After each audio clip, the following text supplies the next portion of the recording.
chat's calling, grab your mug and settle in. We're unwrapping cases, rumors, filings, all the mess these folks get in. Lights are twinkling, drama sprinkling, same chaos, extra shine. It's a holiday hangout, so come on in and hit go live. Cozy blanket, court romantic, somehow both at once again. Every dot drop feels like Christmas when the tea comes rolling in. Chats laughing, mods are clapping, trying not to lose the plot. But if the filings go sideways, hey, at least the coat goes hot. Wrap the week up like a present, tie a bow on all the hype. If the judge says something spicy, we'll pretend that it was nice.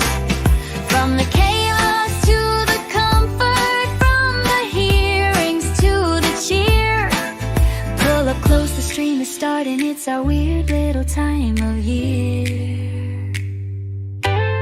It's a baker Christmas tree where the tea is warm and the kisses screen, lights are bright. Chats in the zone, hit that play or not alone. It's a baker Christmas tree where the tea is warm and the kisses screen, lights are bright. Chats in the zone, hit that play or not alone.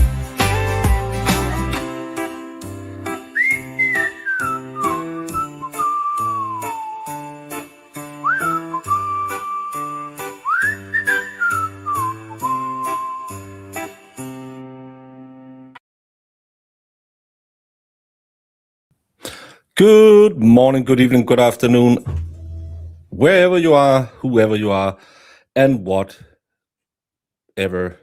something that we can pretend that I know what I'm saying. I just realized how long 12 hours is.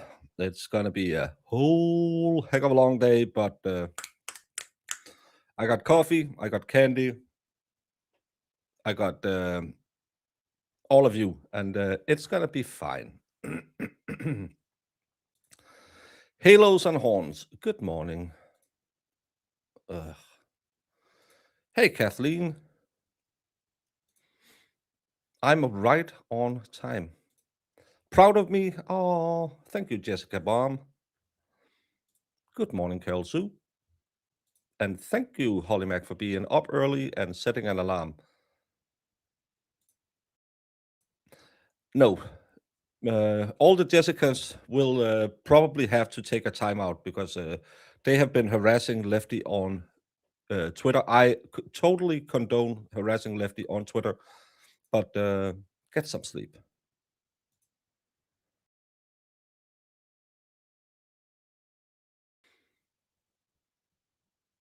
She's hopped on booze and adrenaline. Well, then, good morning. Hey, brokenhearted. JVH. Hey, Rianne. J7. Reby. Hey, British. Oh, it's sunny at your place. It's gray outside, and it's midday, and it's just gray. Well, you can fix that problem. Yes, this will be a very strict and very serious stream. Well, you're here, so you're part of the key demo. Thank you, Slut Life, for becoming a member of the channel.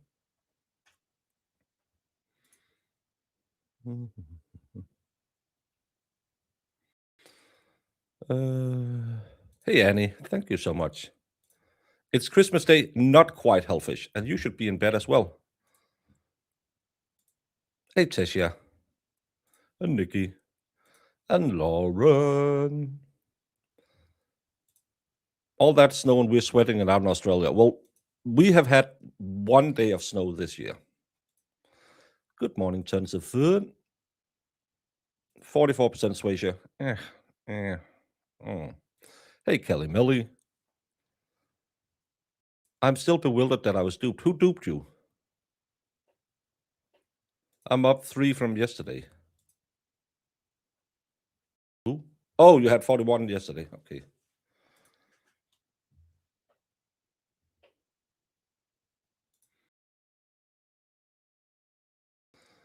Did I like the art for the cover too, or just for the thumbs?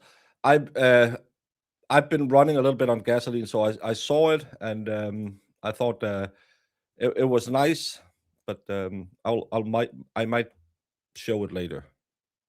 Hey, Kayla Jones.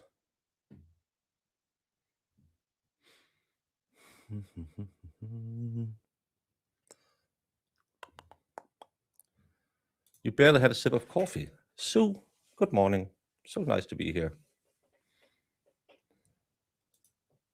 Yeah, we have just these. Lord Baguette. Hey, Nina Canadian and Noodles. Happy chaps. Gonna be a long day, Breaker, but you'll do it. Now you're up to it. Yeah, that's why I'm reading all your names now. I can just fill time with just reading chat names. Hey, Ginger. 12 hours is cool. Hope lots of monies are donated today. Yes. And I hope, well, I don't hope lots of money. I hope we can help some people. That's the most important part. No, Lefty is a good guy. Hey, Lady Bomber. No, I'm gonna take my breaks now and again. I hope I have some guests on, or else I do have a.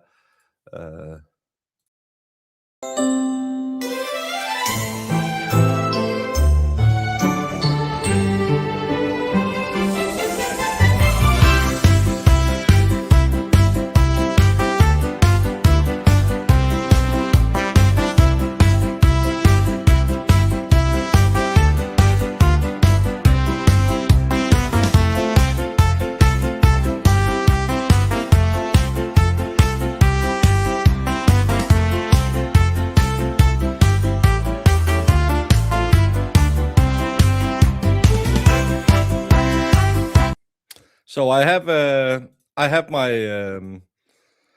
my break music ready. Yes, I will tell how we're gonna do it. And good morning, Panilla. I didn't get to copy the things we talked about. I went back to bed. I'm sorry. Today I have 5 links in my description. It's 5 courses that I think could use a little attention, but I'll be focusing especially on 3 of them. I have Adam Deach for DA in Massachusetts because I think he would be a better choice than most people. People from outside the country can't support it, but again, if you're local and might want to see some change in the DA's office, consider contributing to his campaign. I also have the campaign for Aaron Spencer for sheriff. He is the man who unalived the sick bastard who had his kid in a car in the middle of the night, and the police wasn't there to save his kid. He's running for sheriff. I won't be promoting them as much. It's just some things to consider. The 3 main ones we will focus on. The first hour, and this is what the QR, I don't know where it is. The QR code in the corner is for the Kelsey Fitzsimmons Give, Send, Go. Kelsey Fitzsimmons is a young woman who, in a custody battle, made a mistake. We have to be realistic. She did a dumb thing. She pulled out a pew pew. The cop has one story, she has another, most likely 2. But that would have probably, after she got shot by the police officer, that would probably have given her probation or a suspended sentence. She wouldn't have gone to prison. She has now spent, I believe, more of her son's life in prison than with her son, or close to it. This is one of the things that I feel, because I have a very big antipathy. I don't like the justice system in Massachusetts. She is one of the victims of the justice system. So if you want to contribute to her, scan the QR code or hit the link in the description. I will not, and I'm going to preference this because I saw something yesterday and I'll address that later. Any super chats, super stickers, or whatever comes in is mine. Not to be too much of a grifter, but that's mine. I could have turned it off. Yes, I could. But to be honest, I wouldn't mind paying for the chocolate I'm going to eat today. But I would prefer if you gave to the different causes. But any super chat I will get, if you give me $100 before I have paid the YouTube tax and I paid my local taxes, those $100 would be around $40. So please use the links. All the donations must go through the links or the QR codes. This one is starting out at $53,065. I will go in when we're getting close to the end and see if anyone has, I don't know, maybe we should say, and I'll read them as if it was a super chat. I will not be gifting anything coming into the show because people have done this before. I said, well, we're gonna gift the super chats, and then people donate $1,000 to them, and they just give 500 on, and then people will say, oh, you grifter, you stole the money. No, because from $1,000 I get 700, and then I have to pay 42% tax of the 700, which would leave me with less than $500. So every donation must go to the websites. Every donation must go through the websites. Hopefully that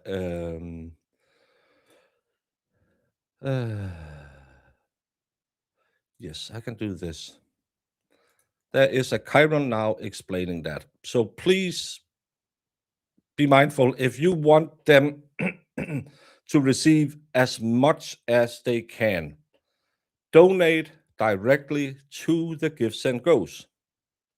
Don't send anything my way because I will not sit here and then I'll have to do, oh, I got $5, $7, $2, and then I'll have to figure it all out, and then I'll have to transfer and I'll have to show receipts. Everything today that is going to be donated to this, these different causes, go through the links or through the QR codes. Thank you so much.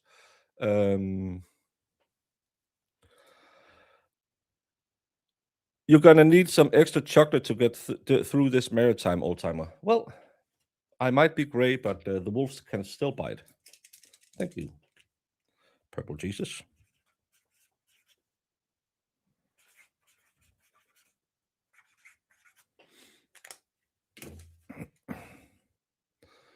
Just donated to Kelsey. There's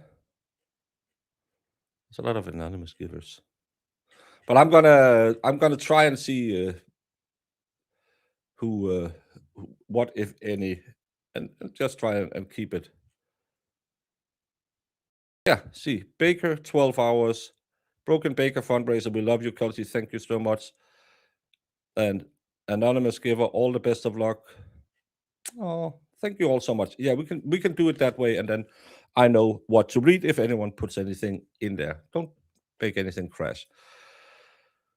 Tip your baker. No, don't tip my baker. Support the good causes that we are trying to raise money for today. And I will probably get a little bit from the ad revenue and stuff like that, so I can pay the electric bills, and that's absolutely fine. Two guys.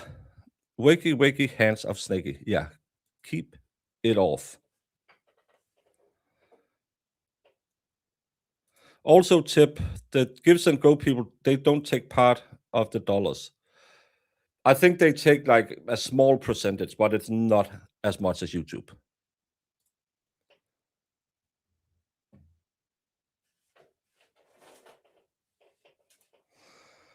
Since there's 104 people here, I'll say this in front of everyone. Broken Baker, you're one of the best friends I've ever had, and I'm proud of you standing up for what you believe in. No snark. Lefty, don't snark me. And you have a link. You can just come on and tell everyone how wonderful I am. Is this the Arby's you roast beef discussion stream? Yes, we will be discussing roast beefs and how much of it we want to see. 15 dogs to groom. Oh my God.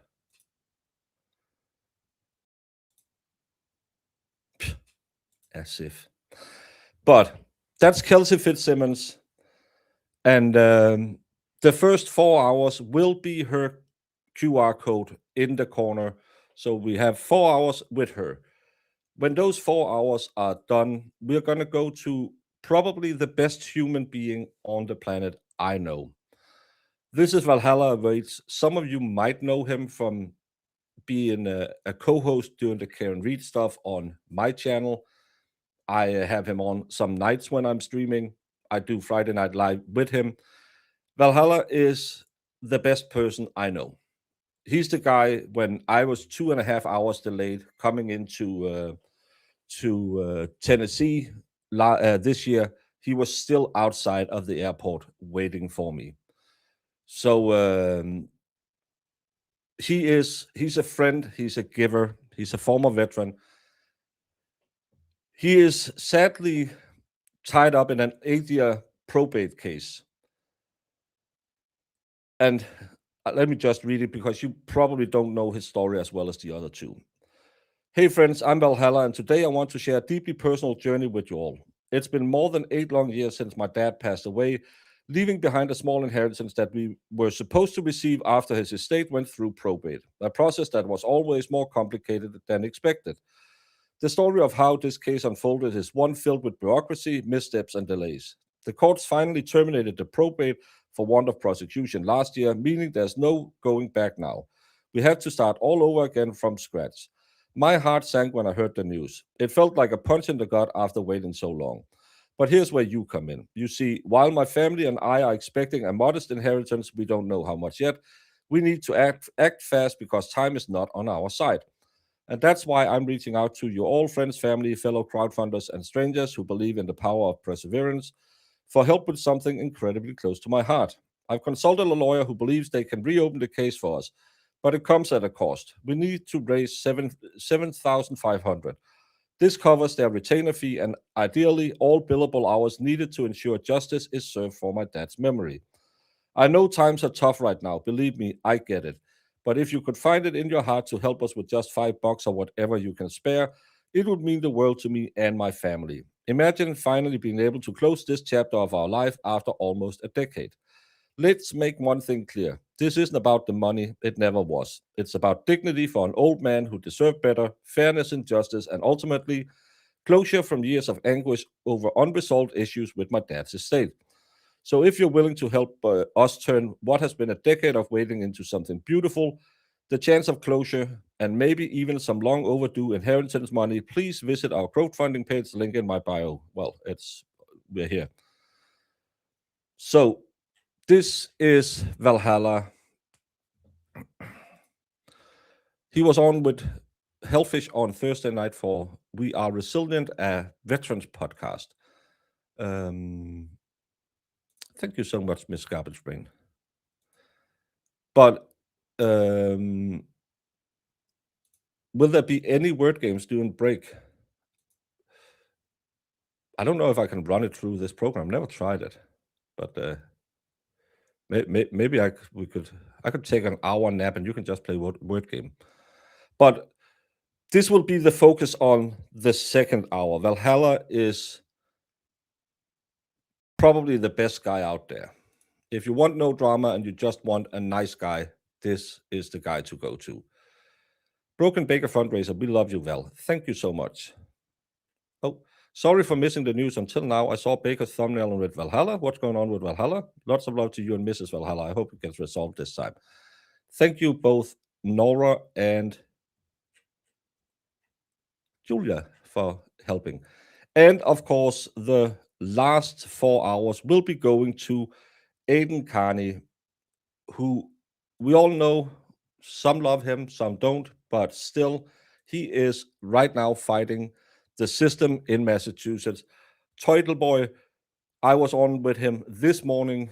He held his own fundraiser last night. I was up at 5 a.m. and supporting him. They raised a decent amount, I think around $25,000 was raised last night. And he is constantly being harassed by the popos, by stupid people online, giving him insane amounts of money that he has to spend on lawyers. That's why the last 4 hours will be dedicated to Turtleboy. So I'll try and remember to shift the QR codes and everything. But this is my 12 hours for others that I'm going to do this year instead of doing a other Christmas special. So please consider if you have the ability to go and support some of these people.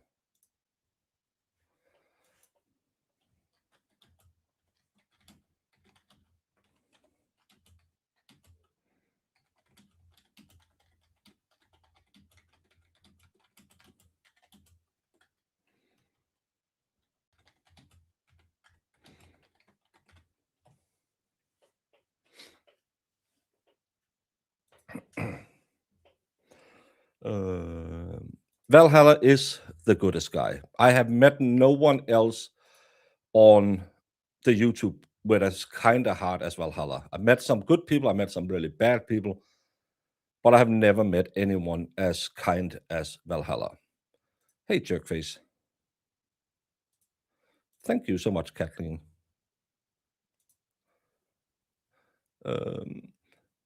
Thank you so much for this and for coming on the show last night, sharing on YouTube's Turtleboy's YouTube and Facebook. Thank you so much, LDN. But yes, his dad was a veteran too. Interesting. But no, we had a wonderful time on Turtleboy this morning. I was there for about the last hour. And I would also, because I don't want all this drama bullshit out there, I would also highly praise Calling All Beings for him and his stream last night, where Karen Reed made her first streaming appearance, raising $16,000, I believe was the total amount in the Give Send Go. Then that's why I am making very sure, please use the links, because people were very generous and sent super chats, and apparently other people were streaming the feed from Calling All Beings, and they had super chats on their channels, and it's gonna be hell, because then people will have to go back and look, okay, they got $10, $2, $5, $100. That turns out to 116. I don't know what I made up. And did they donate that so the streamer should give all of the money to Karen Reed, or did they donate that in the expectance that YouTube takes its cut, the IRS takes its cut? That's why don't donate anything you want to go to any of the charities to me, because it will be roughly 50% less that I will have to have a shit ton of trouble with the taxes doing it.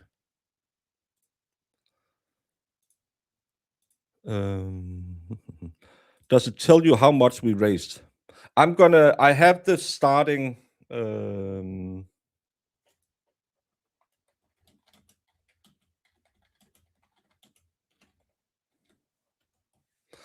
I have all the starting amounts,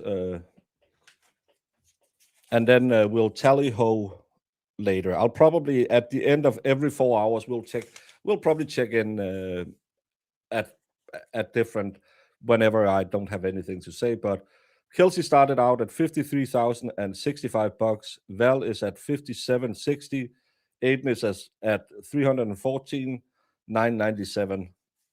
So I will probably send my gnomes to do the calculations. Hey, Leslie, how are you doing? The tail end. I'm just starting. Oh, off to work. Okay, that's I'm sorry. That's if they actually donated. I'm sure that everyone who received anything yesterday will donate it if it was mentioned for Karen Reed. That's why I don't want any of their money going into my account, because it will always make people suspicious that something fell through and into my pockets. Thank you so much, Sarah.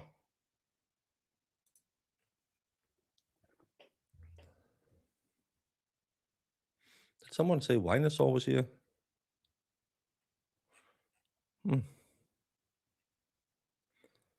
It's been a while since she's been on. Oh, look. Hi, Winosaur. We had the Turtleboy set up a couple of days before. It was around the 288 mark before the fundraising stream last night. It came out to 314 this morning. Am I fit? No, I'm fat, but I'm in a chair and I'm ready to go. Well, I just don't like. I have helped people out before, and they have potentially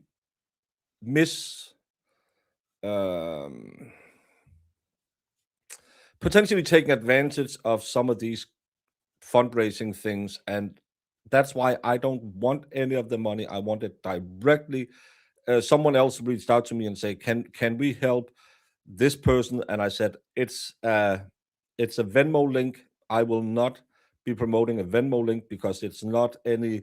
I don't know that there is a crowdfund. I know the person said he's sick, and I would love to help him, but with this, we know it goes in, it's registered, and everything is hunky dory."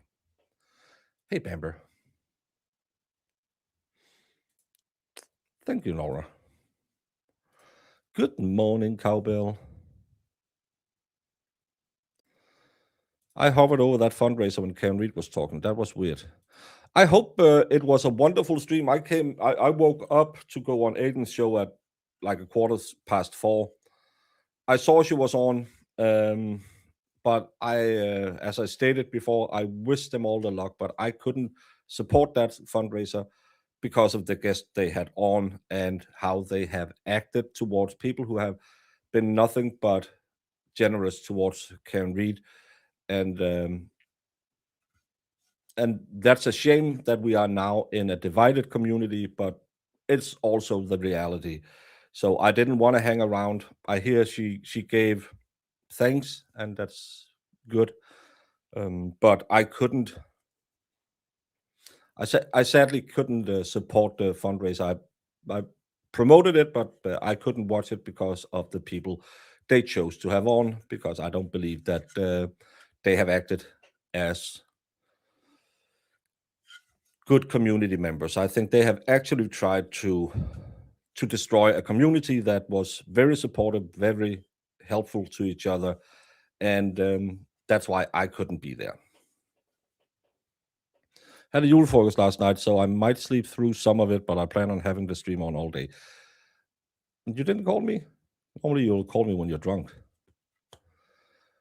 So one QR code for this one, then one for the next one, and then one for the third stream. Yes, I will update the QR code. I have chosen to make it a Kelsey block, a Val block, and Turtleboy block. So we can kind of give everyone, because of course everyone knows Turtleboy. Everyone knows that case. A lot of you know the Kelsey Fitzsimmons trial. Not a lot of you know Valhalla. So that's why I've said 4 blocks where I have put up a QR code to try and help these people. That's how I do it.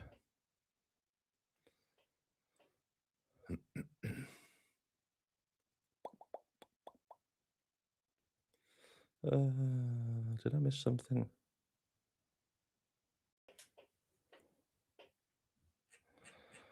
I don't want to go into that. Hey, Chris, how is Missouri?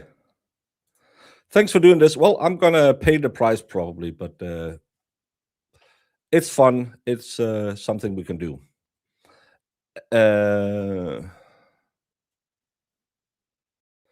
Then they went on Spaces trash talking again. All these people do.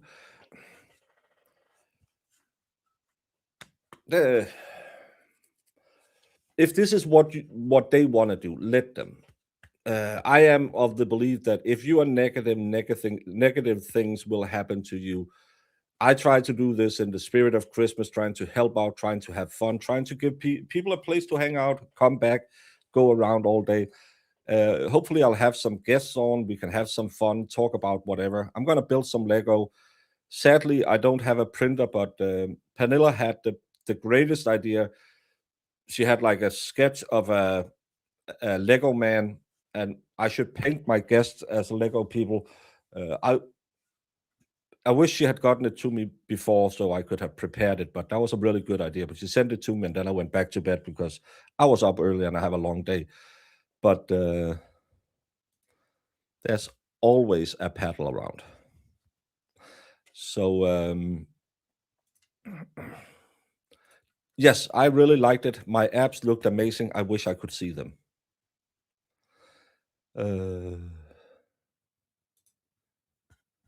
I was about to go to bed and see Baker Live. Guess I'm going to stay up for a while longer. Who needs sleep anyway? Bumbling Bee, I'm going to be here for 12 hours. You go get your sleep. You come help me stay awake for the last hours because I'm going to be beat to shit when I'm done. And I'm probably going to spend all night on the toilet with all the coffee and energy drinks I have to get in there. Do you want her to paint you like one of her French ladies?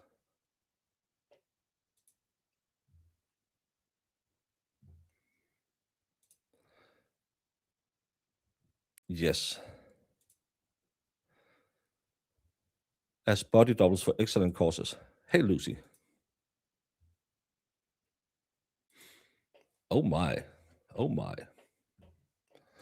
I must say, Kelsey Fitzsimmons trial makes me so mad as hell. Oh no, I'm just I'm a grifter who saw an opportunity to have some content. But I don't know if you all saw it. Melanie was streaming it yesterday. That Kelsey Fitzsimmons was arraigned for another hearing. It was 2 minutes. Let's find a new date. It was one of the most. Maybe I can find that picture because I saw her on screen. Let's try and go look at Melanie's.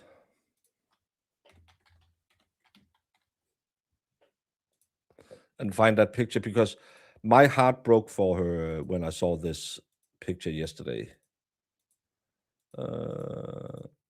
No, you can't even really see it.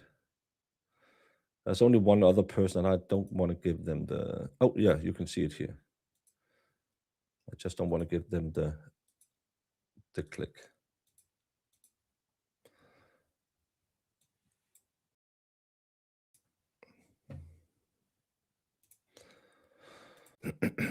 Seeing Kelsey Fitzsimmons, a woman I don't know, looking like this in and I have to agree with Sherry Jonas. There's no reason this woman should be in jail. But this picture is heartbreaking. This picture is absolutely heartbreaking. Looking at her in her prison orange, sad. Hey, Nicola, and go fix your YouTube so I can find you again. And I have done the thing that you said with Melanie doesn't work. I don't know.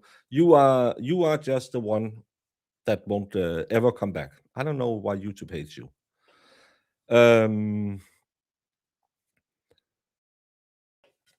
This is why I do this. Yes, it's a grift. It's for 12 hours of content.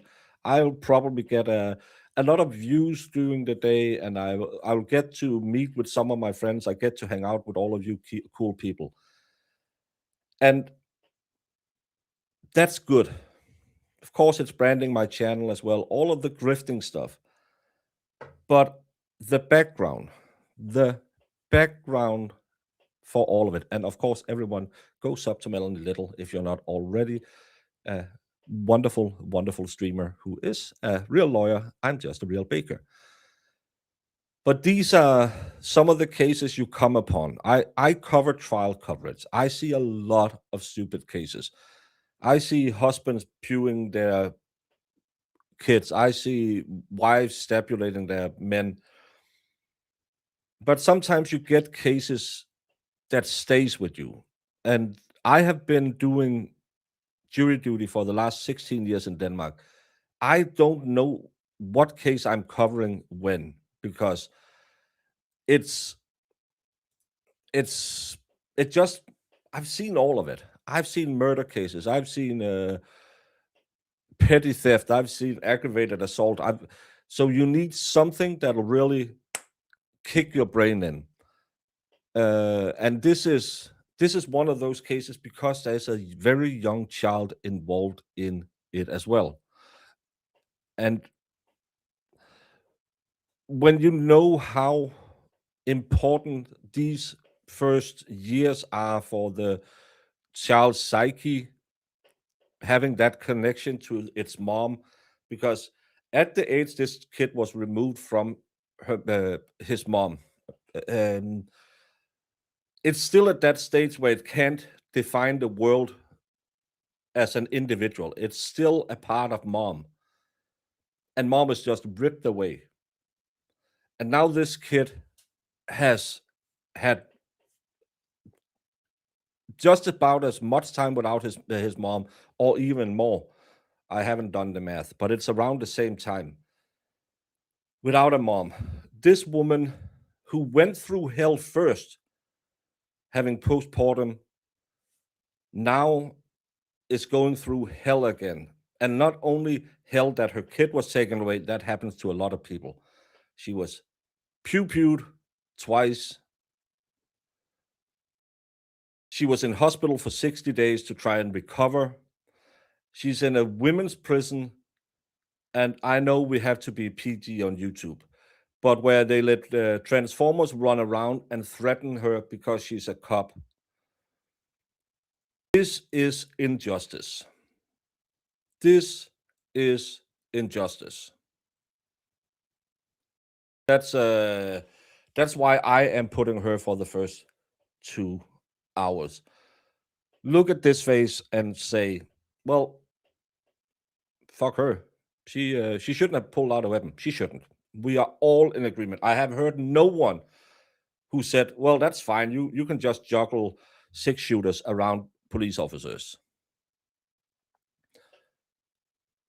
But that doesn't fit the punishment she has received, especially because if she was convicted of that charge, she would already have left prison. If she had had a trial date the next day and go to court, she would have been out again and could fight to have a son back. The scumbag who made the baby, I don't want to call it its father, because everyone can make babies, but it takes a lot of gutso to be a dad. He won't even let her parents see the baby. So not only is she physically being tortured, if we can call it that, by being stuck in a prison with people who try to attack her, she can't have her freedom. At the same time, she's also emotionally tortured with no contact with the most precious thing that a person can have. All over, she couldn't do a breathalyzer. This is injustice. This is injustice. Hey, Central Mass. Thank you, Dreamy. Giggity, giggity, giggity. I would say this This makes me mad. Is that some people should be locked up, her, not her. Yeah, we let people go out on the street with multiple violent felonies, but this lady, who, in compliance with all the rules, asked, "Can I do a piss test instead of a breath test?" Because the cop kind of ruined my diaphragm. It's a really hard thing to blow in this tube. And the judge said, "Fuck you, go to prison." This is Massachusetts, and this is why we hate Massachusetts. The bond between her and her kid can never be repaired. No, this can have severe, severe consequences for her kid. I hope that whoever is taking care of that kid now is very skilled at taking care of a baby, because this baby can get severe psychological damage from this. In Denmark, we have a TV show, which I wish I could show it and talk to you about it, because it is one of those, when you see it, it'll change your life. Um, it's about a little guy called Jørn. His mom and dad are both in the lower scale of the IQ.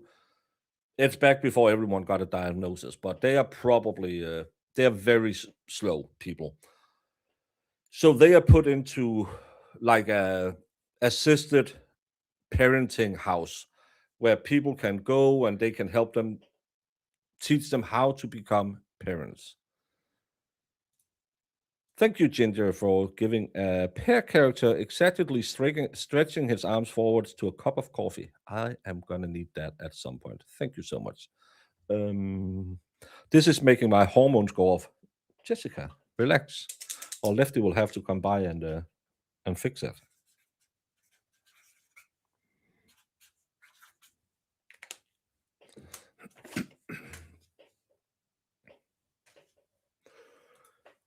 See you, Lefty. But this kid is then born to these people, and they are unable to take care of this kid. They don't know how to maintain facial contact, and that's so important when you're breastfeeding, that you have these, let them read your face, because that's how a kid forms its world. The dad just goes out drinking and doing drugs again, and they fight all the time. And every time he leaves, she gets confused and wants to go find him, and they just put the baby down, put the baby down. They just leave him in the crib all day long. This kid, and again, you can't say it's because of this, but that's kind of what the behavioral therapists believe. He ends up with severe ADHD. Ends up being very ill adjusted to society. And we have this program from when he was born, when he was around 10 years old, and then when he's 18, to see how his entire life is fucked, because he had such a bad start to his life. And I think it's only like 14 days, the first 14 days, he is with his mom and dad. Then he's get put into foster care. It's so important these kids bond with you. You have facial contact, you hug, you touch, they can feel you.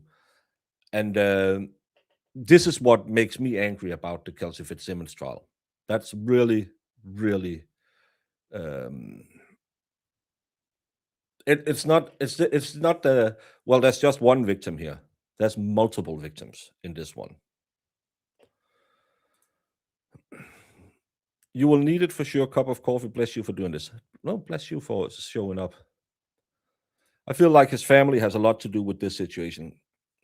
I don't know the family. We hear all these rumors when we're streaming. I don't know it, that connections and all of that. It's hard. I'm not local. I don't know all these people, but I think it's such a BS move not to let the grandparents see the kid. Hey, Spire. Hobby is home, so I'll be back later.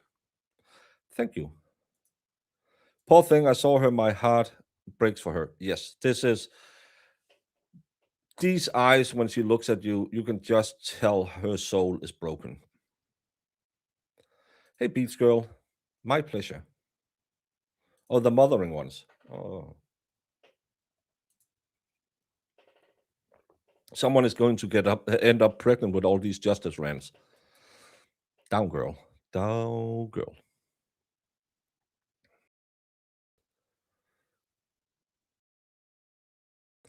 ADHD is a genetic thing, but your surroundings has definitely impacted. Maybe it's not ADHD he has, but back then we called it damp. I don't know what you called it, but that's he is such an ill-adjusted kid. He's so violent. And of course, he is also not made from the best breeding stock. His mom and dad weren't all that to begin with. But the worst part is she then goes on to have a daughter. Like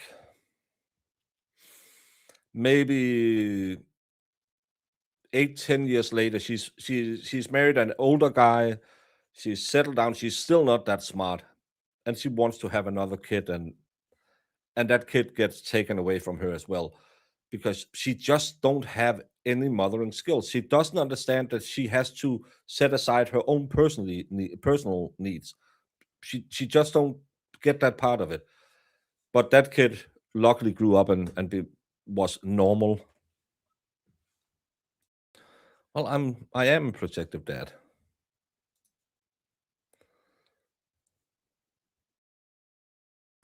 I don't know how I'll be able to go on if my baby was torn from me like that. No, you understand why she might have done this.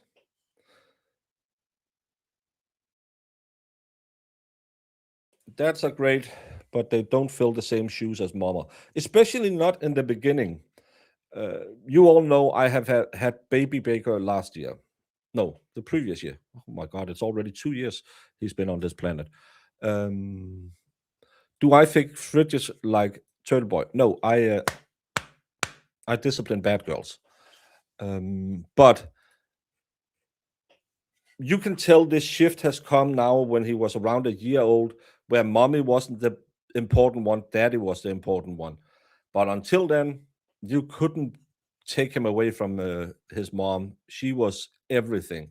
Now it's daddy, and now she's a little sourpuss because mm, I liked it when he was on me all the time, but back then she thought that was annoying. I wish someone else could take him. So that that's how kids will bond with parents in periods. But the first 6 months is so important with the mom baby relationship. There's so much that needs to be built up within them, and it's it's so disheartening to see. And again, just look at the look in her face. You cannot do anything but feel the sadness in those eyes. It's impossible not to feel how sad this woman is. He only wants to have a kid but no wife. Uh, that's a weird thing. Yeah. What? I'm not paying any child support. I, I can't grift him more than I do already. I worked in daycare for 14 years and saw foster kids who went through abandonment issues, etc., from being separated from mom like that. It is a real issue. They did a big study in Bulgaria, I believe it was, with orphanage kids, because these kids would just be put in a crib and they would be there, and then maybe a couple of times a day, a nanny would go over and give them a bottle and say, now. Other than that, they had no human contact, and all of these kids was destroyed because there's so much. And we think we're smart, we think we know everything, and we know, oh, you have to do this, you have to do that, but we don't understand how the brain forms and how important breathing phases. We have all these theories, and they prove and disprove them all the time, and nature still does what nature wants to do. And we don't know how bad this will be for a kid like this. And that's the hard part. Again, they could have had a very bad relationship. She should, she could have had, let's say that she could have had supervised visitation with him, because I don't believe this. I'm just making a scenario. She's a bad mom. She couldn't take care of the kid, so the daddy takes him, and she has supervised visitations with the kid, so they will still bond and all of that stuff. You could have done that. Now you just rip 50% of the family away. Mom and mom's parents are just gone. Let's say we succeed in getting her out of prison on a, just get her back home to her parents. That's what we all hope, that she can just go out and be confined to house arrest. That would be wonderful. Most of all, it would be wonderful if charges was dropped, but they won't be, because the statute is not looking good for her. It has to do what the jury will see in it. But if she could go home, and then the judge forced her, the dad, to bring the kid by at least a couple of times a week, or every week, for some supervised visits, or they could meet somewhere, that would help this kid out so much more, and it would help her. She will have trauma from this the rest of her life, I am sure. Not a psychologist, but I'm sure she will have trauma from this for the rest of her life as well. You just fought off postpartum depression, which is a motherfucker, because you are the happiest you ever been, and you are the saddest you ever been at the same time. And then you lose your kid. It's just not fair. I remember seeing that with baby girls in China years ago. I wanted to adopt one, but they wanted 60,000. Yeah, and those poor kids are very damaged. We had a lot come to Denmark at one point, and later in life, they sadly will have a lot of attachment issues that never was formed. When I had my daughter, I thought she was going to cling to her daddy, but she turned out to be a total mama's girl. Our son was a huge daddy's boy. I remember the first time my oldest daughter fell asleep in the carrier, whatever you call it, on my stomach, because she never did that. She only fell asleep with her mom. And that day, I remember exactly where we were, because that was such a huge moment for me. And and we have a wonderful relationship today, but there are phases where mom or dad are more important. We fostered a 16-year-old with severe social disorders. The dad had passed and the mom is still a disaster. It's hard for the child to overcome these attachment issues. It's some of the worst is this, because it's a basic fundament you need to be in a society. It's trust. It's understanding other people. It's reading people's signals. It's understanding this invisible language we have when our face moves and all of that. And they never had it. So they can never break the codes that we use in communication. It was Bulgaria. Yeah, I thought so.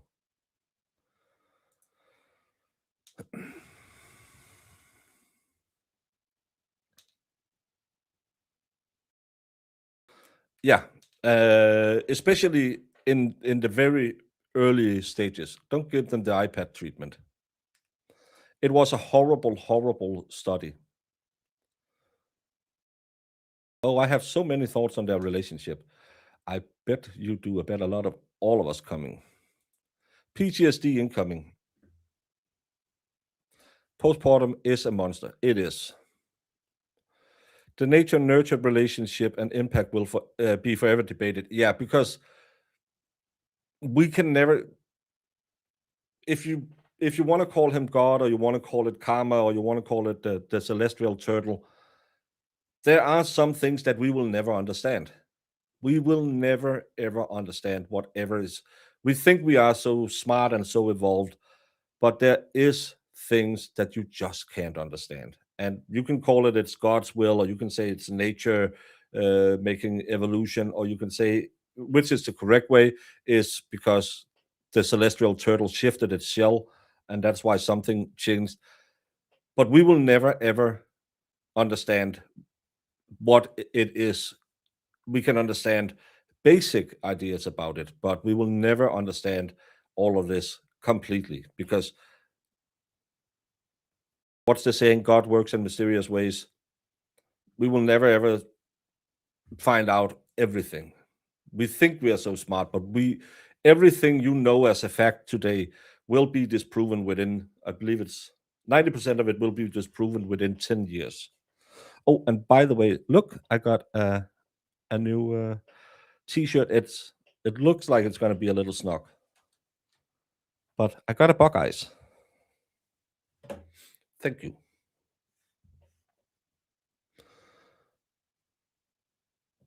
Making all the hard. No, I'm just talking. Yeah. All my boys are mommy's boys, and they're grown adults.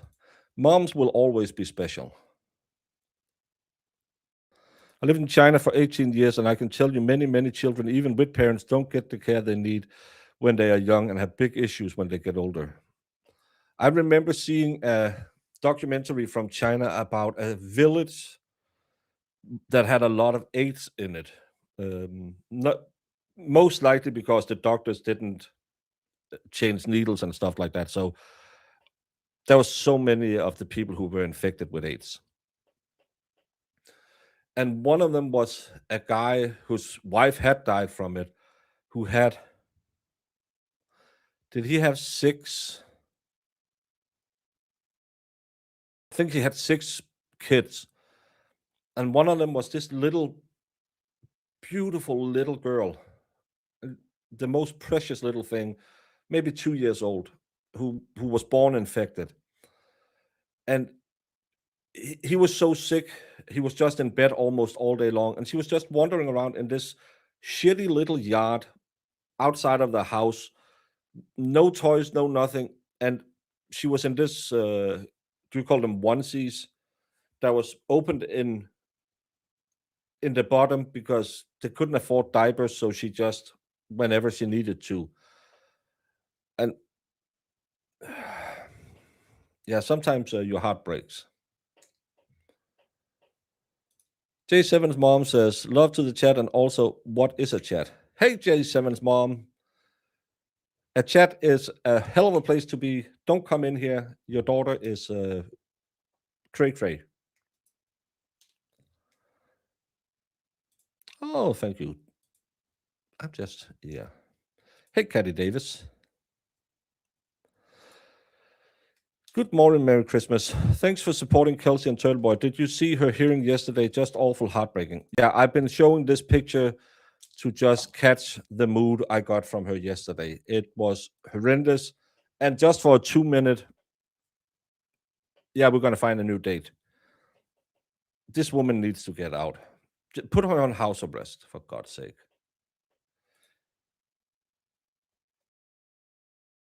Well, I'm going to be here for 11 more hours, so you could have catched it. The AIDS issue in China comes from the migrant workers who leave home to make money, then bring it back to the wives. Oh, yeah, that could be. I thought it was something with the doctor, but I'm not. Again, it's a long time since I watched it. I just remember that picture of that 2-year-old girl walking around, no diapers, and she didn't really get any food, and it was just horrendous. Horrendous. But my sister was in Beijing, and she said, well, people were just defecating in the sewers, straight, just in the middle of the street. And I was, okay, that's a different take on it.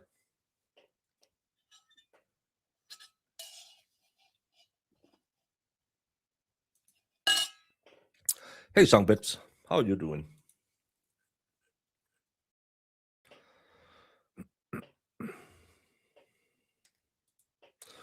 There's a generation of kids socially struggling because they were not able to see faces during the pandemic, being able to learn social cues and the language. That was one of the things we discussed a lot here in Denmark, especially because young kids are also very aware of faces to read danger, just like every animal, because we are animals. I'm not. Lefty, you are an animal. Not a sexual animal as you claim. Oh, I'm a sexual tyrannosaur. No, you're not, Lefty. But you're more like a raccoon. But I think the worst part about the vid and the coof and whatever we want to call it is all these down the road things that will come from it, because so many people. My dad got lonely. I could tell that. He used to go to the gym a couple of times a week, not really to work out, but to talk to other people. He lost my mom. He was 78 years old, was just sitting at home, and he couldn't go anywhere. And he just, within 6 months, he passed away because he got lonely. And I believe it was loneliness that killed him. If he could have been out and about, he would have a couple more years in him. And sadly, he didn't, because he stopped caring, because he didn't want to go shopping. So I had to go shopping for him. He couldn't go to the gym and say hi to the people he used to do it. He couldn't go. He ran a candy store in our local theater. He couldn't go do that, and he just got lonely. And I live in an HOA with a lot of old people. A lot of them passed away there because loneliness.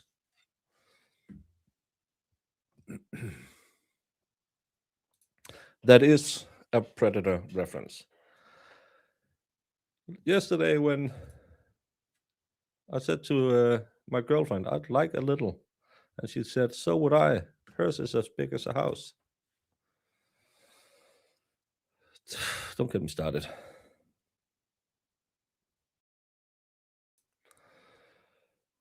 That was making me so mad when I had a young child in speech therapy. Being able to see the facial movements are so important. Yeah. Others had nothing good to say in chat. What did I miss? Did you say something? Nope. Did you say something before this? I don't know what you're referring to. He died of a broken heart. He died of loneliness. I would go check him. I did the first like 14 days. I did okay, I'm gonna leave it outside. I'm gonna wave to you through the window. After that, I said, F it. If the coof gets him before loneliness gets him, good luck. And he never got the coof, but he had 2 heart attacks in 6 months. Oh, you have 2 predator tattoos. What is it? Get to the chopper, and I'm a sexual tyrannosaur. Imagine having that as a welcome. I'm just saying.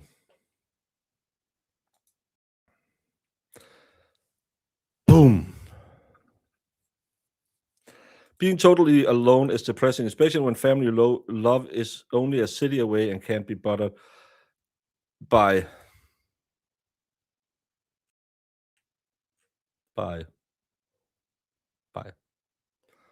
You have it on a hoodie. It could be fun to have it across your fun box. Hellfish, 11 hours to go. Thank you so much. Yeah, don't remind me. Remind me when we'll get on the other side of the midway point and we're beginning the countdown. Right now, it's kind of like when you bought those. I don't know if you did that in the American Army. We would have like the measuring tapes, and then we would measure out. We only do half-year deployment, so we would measure out 180 days, and then you would cut one every day till, okay, today I'm going home. Except I was dumb enough to take 2 tours, and I was sent out a month before and a month after, so I did a little bit more than a year, but we had a lot of that. So maybe when we get to the halfway mark, we go from 1 hour gone, 2 hours gone, to 4 hours, 5 hours left, 4 hours left, 2 hours left, 3 hours left. That it'll probably help me. What the hell? Oh, that's the wrong end. My kids live in the same house and sometimes can't be bothered. Yeah, that's but my family, my sister is in Switzerland. She couldn't go home because then they wouldn't let her back into Switzerland because she was exempt for the rules because she's still a Danish national. So she could come back to Denmark, but then Switzerland wouldn't let her back in. So she couldn't come home. My brother lives on another island, and he has 3 kids. When you have kids, you will get diseases. That's just how it is. So they were a little, what are we going to do? And my other brother lived in a different part of the country. But after like a month of all of this, my kids would drive down and talk to him and stuff like that. And I remember the last time my oldest had been at his house, she called me and she said, "Oh, I was at Granddad's today." I said, "Oh, how did that go?" I said, "Yeah, he's getting old." And I said, "Yeah, he's getting kind of old." He said, "But it was a good day. He only told the same story 3 times." So that was a good thing.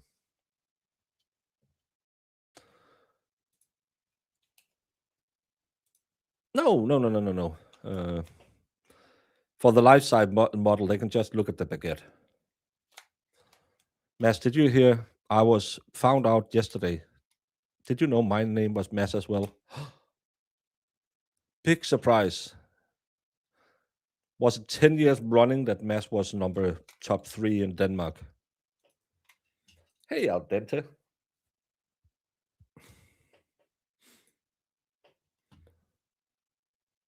Halfway mark happens to be the University of Miami kickoff. Off. Okay.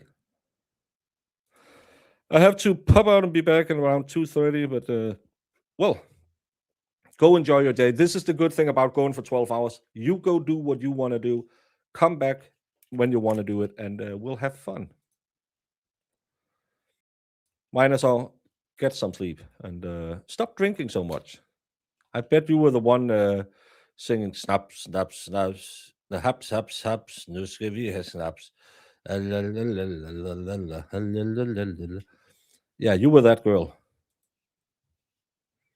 You want some herring? I know that. I know that. First 2 was 18 months, then 12, 12, and 10. Yeah, they are running you so hard, you Americans, that it's just insane. But the cool thing was they swapped American teams at Tuzla Air Base, and because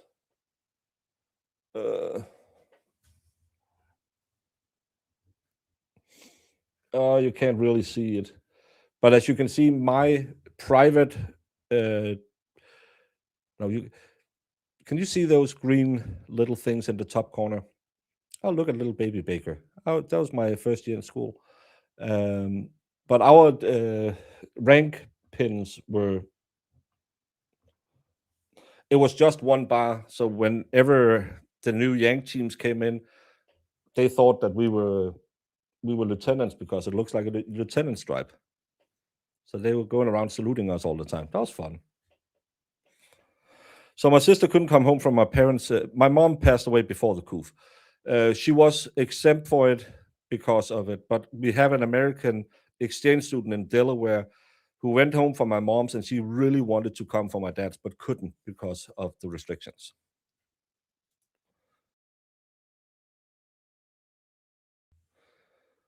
Where did you get your Judge Bev t-shirt? I think it says "I'll allow it."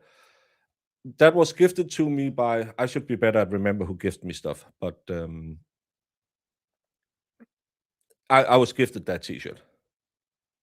Mass Baker, great name. Yeah. Mass is the Danish Jessica, somewhere like that.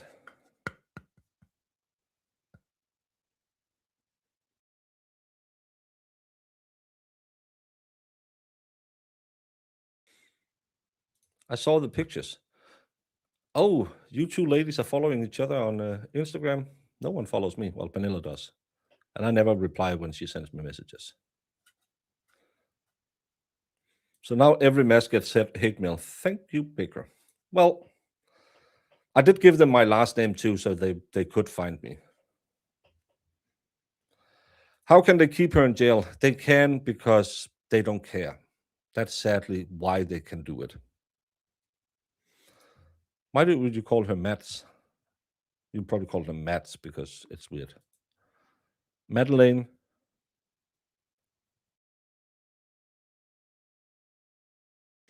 Yeah, I was very, very blonde when I was a kid. Oh, I think I just showed my daughters on screen as well. Oopsie. I hope everyone shows up for Valhalla and Kelsey. I hope everyone shows up for everyone.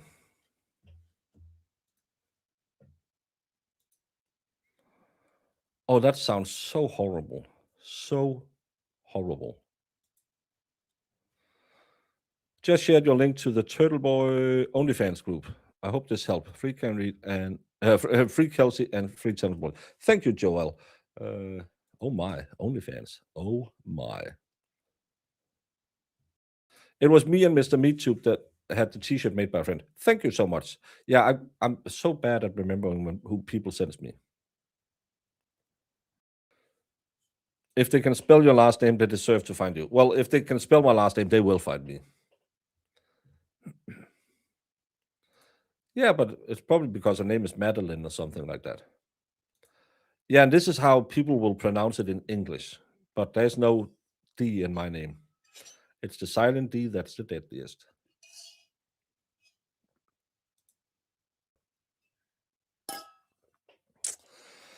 I'm done having babies.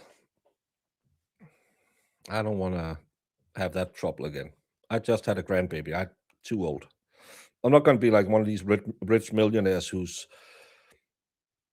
oldest kids will be the same age as their grandnephew. No. I have heard about Turtleboy for a long time and still have no idea who it is. Turtleboy is Aidan Kearney. Aidan Kearney is a citizen journalist, I think you would call it, who has a gonzo approach to journalism, I would call it. He is in your face, aggressive, and takes on all of these weird stories in Massachusetts. He has done that for a lot of years, has a big following, and then he started following the Karen Reed case, and he saw some things that didn't add up.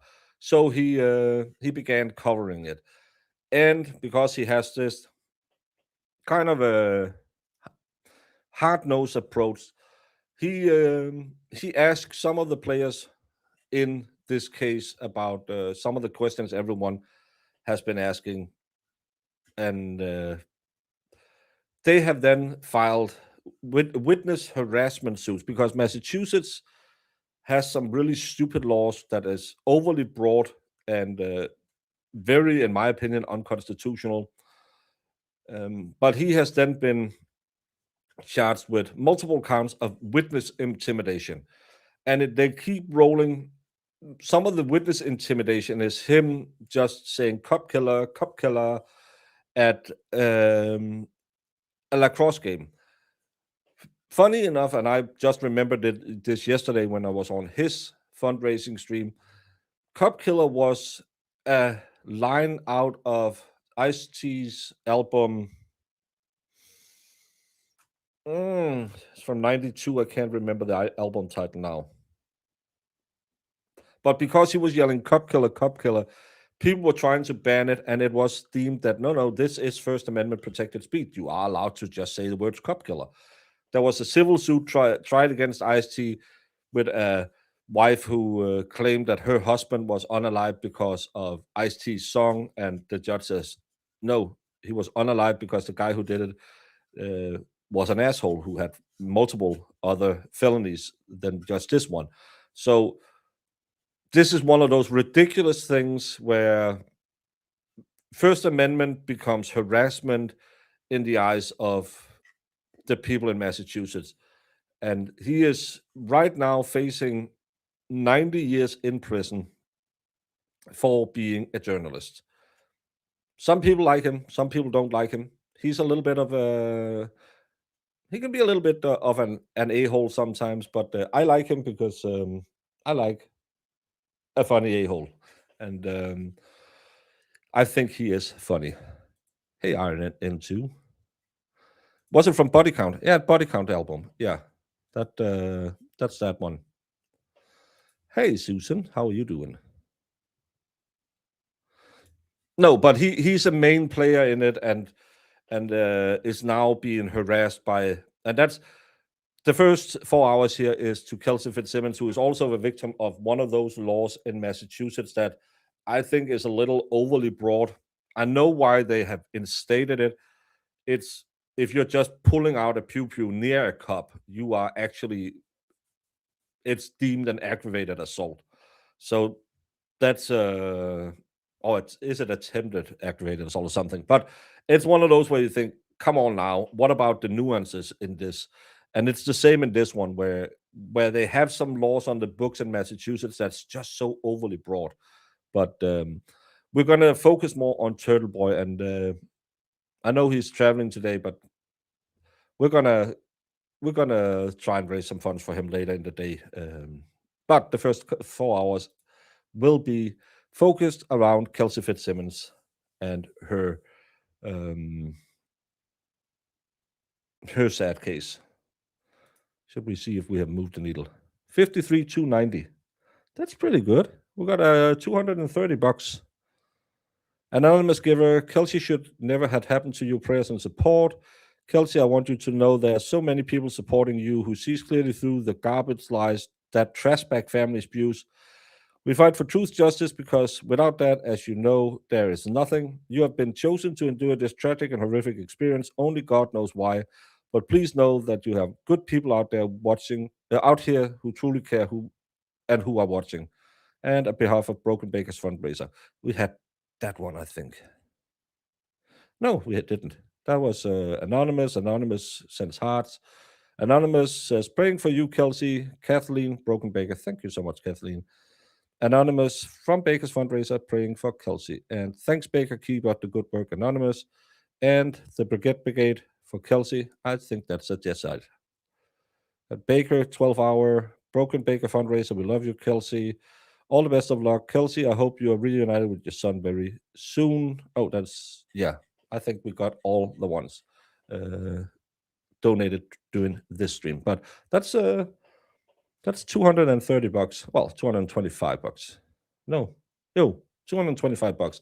Thank you all so very, very much. He's brash, yeah. But Sue, he's like you.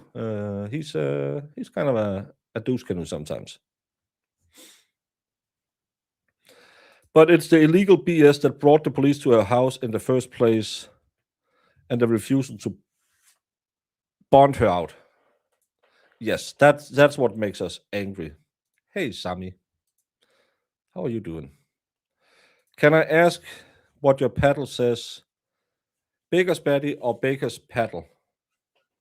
It actually says Baker's Baddies, because when the big slapathon happens, I hope more than one needs one.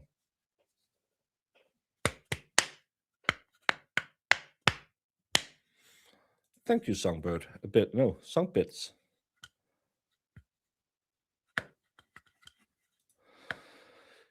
Seems like a waste of taxpayer money. We have a triple homicide in October, including a child, and they have no idea who did it. But that's the good thing for a DA's office. If they can land this one, it counts just as much in their conviction rate as a triple homicide.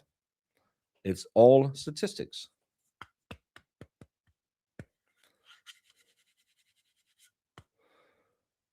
Running off calf. I'm up early, speed reading through the trial transcripts. Can't wait until Yuri Proctor get dropped. Oh, you're reading the sidebars? Yeah, I think the sidebars, you have to have, someone has to go in and do okay, this is this sidebar, we're going to read this, and it's going to be a very, very hard thing to read. You can't just read it. No, thank you, Jimmy. Like the DME pizza window, how can it be that a window is a person? Because they claim they saw it on video and feel really, really terrified. Thank you, Carla. No, thank all of you. I'm just having a stream open. Everyone do a little stretchy.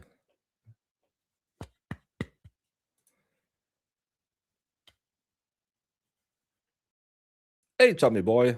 And thank you for helping Aidan out yesterday.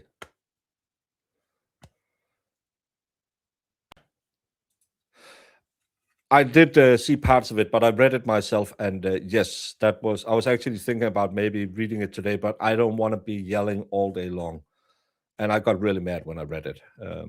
This asshole, as I said, everyone can make a baby, but not everyone can be a parent, and this guy gives me a very big ick. I don't like this guy. First, the story was that she went to a park for 3 hours and waited for him, which I don't understand why the hell she would wait for 3 hours for any guy. Any of you ladies want to set me up on a date and you're not there 5 minutes before, I'm leaving 5 minutes after the time. I'm not waiting anywhere for anyone for 3 hours. Go fuck yourself.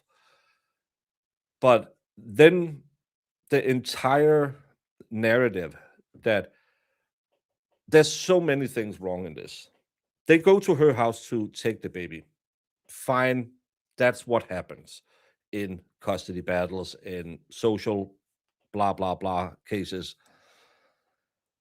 But then they call the dad over there to get the baby. Why? You are just walking in, pulling the pin off a hand grenade, and then you just toss it into the middle of the room. That's what you're doing when you're calling the dad over. He just betrayed this woman. She had no idea this was coming. And then you call him there? Why? And you call him while she's going up to get stuff for the baby. And you had two guys following her around because she said, well, my pew-pew is in the basement. So they didn't care about that. But because the dad comes, the lieutenant steps down to de-escalate the situation. But there was no situation to de-escalate because you called the dad. You knew he was coming.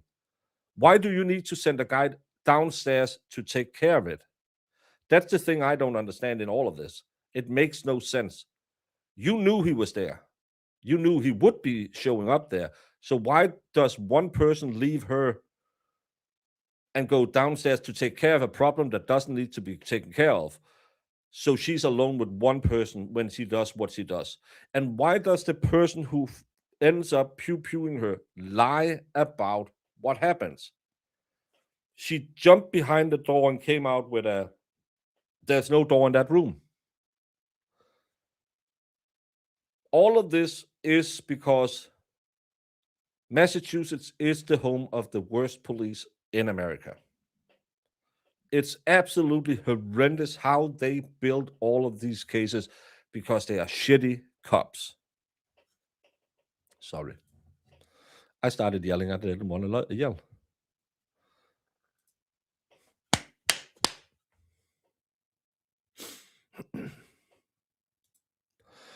Yeah. Oh, and money's here. Money. I have a 11 and a half, 10 and a half hours left. I can't end the stream right now. No, but the sidebar readings will be very, very disjointed. I don't think you can just read them. You will have to see when is it in trial. I read the part about Janetti complaining about the O'Keefe family.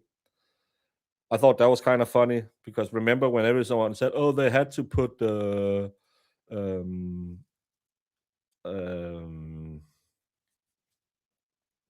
they had to put someone next to Papa Reed because he was making faces, and it was no, they didn't, and it was really the O'Keefe family who was the subject of the sidebar. I should have gone through it and find some funny bits I could read now and again. Sandy D, thanks for fundraising. I'm traveling to see my family today, so I'll have to miss it, but I'm wishing you and your guests a fun and successful stream. Sandy D, have a wonderful family day. And thank you for stopping by before. The dad looks like a bad dude. Yeah.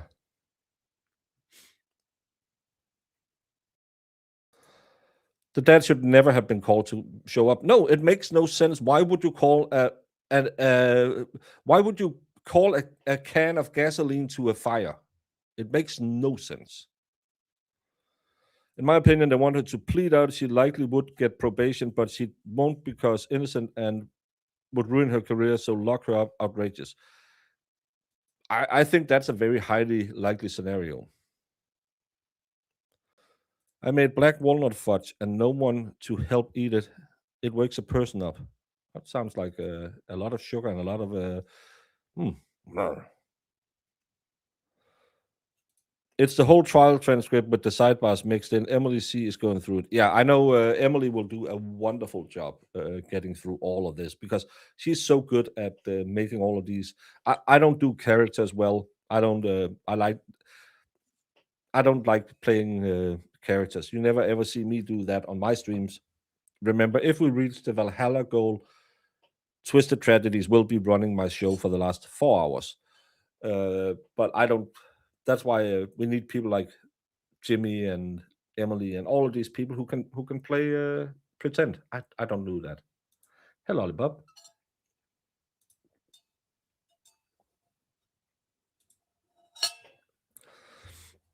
Well, I'm not promising I'm gonna, but if you find something funny, ship it and I'll look at it. And talking about Hellfish Haven, as you know, is a veteran and is very much concerned about veterans and their mental health state. So he is. I hope you can hear me when I go off screen.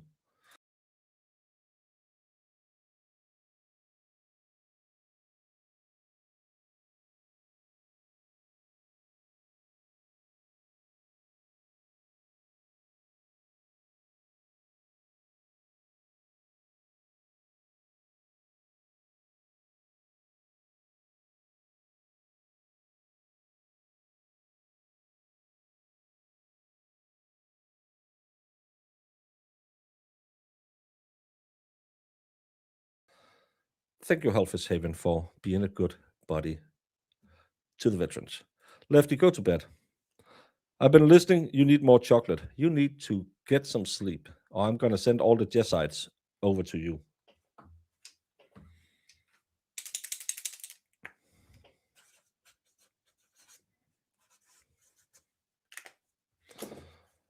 Oh, you can't hear me when I'm going off screen? Ah, fuck it. That's the worst thing. Oh, I could do. I think I can do this one. Can you hear me now when I do it in this way? Is that the way I'm going to do it? Could you hear that? I think that's the way to do it then. I'm such an idiot. Okay, this is the way to do it. I'm going to do this. Hellfish Haven is a veteran. He used to be military police and he is very involved in veterans networking and helping veterans. That's why he has shared these numbers. If you are a veteran out there and might get a little bit, I need some help during the winter, make sure to reach out. It's never a shame to ask for help, and people are willing to help you and have a talk with you, chat with you. It's kind of the same I do with my holiday streams, where people might need a little bit of a friendly place to hang out. Because Christmas and Halloween and all these days can get a little bit lonely if you are not with family, or you maybe have too much family and you just have enough and you want some stupid people to hang out with. And we have Sue over here. So that's why we do that as well, to try and help people who might have a little bit of a rough time. Hellfish Haven is very focused on the veterans. So if you are a veteran who has a little bit of a need, it's no shame to ask for help, especially for you veterans. And thank you, Hellfish Haven, for helping veterans.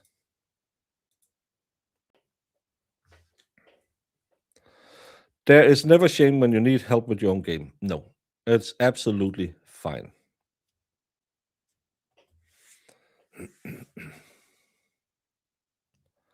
Thank you so much, another Jessica. All the Jessicas.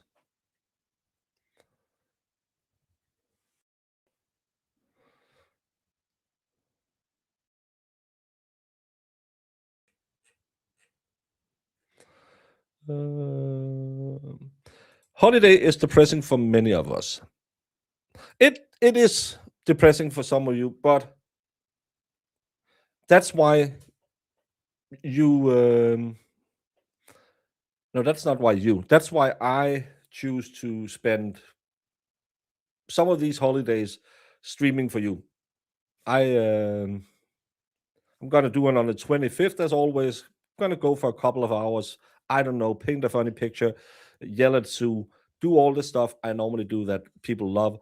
And you have a place where you can come in and you can say Merry Christmas, or you can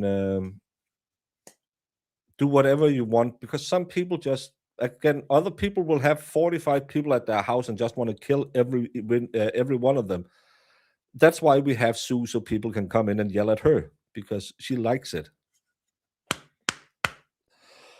And that's why we have YouTube entertainers or whatever we are. We can give you a little bit of that community, a place to hang out, a place where you can come in, and we will try and remember who you are and talk a little bit to you, and you can share a story, and we can have fun, or we can do something.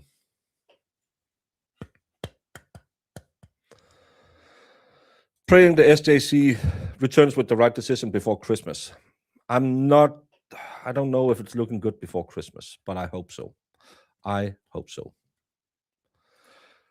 Heather, no, I'm not a special man. I'm maybe special needs, but I'm just doing this because I have a platform. Why not use it? It's a nice thing, and it's going to be my Christmas gift to myself. Back that's going to hurt for 2 weeks, but feeling great because we might have helped some people out. That's what I want to do. I have 5 scratch tickets to do today. I think now is when I should do the first, right? It's a big $1 scratcher, no whammies. Good luck. Break a leg, whatever you say. It wouldn't be Christmas without yelling at Sue. No, and she likes it. She wouldn't. She wouldn't. She would get mad if no one yelled at her at Christmas. Baker is taking 100 minutes. Talking 100 minutes. What? What did I what? Am I talking too much? Should I shut up? Should I sit back?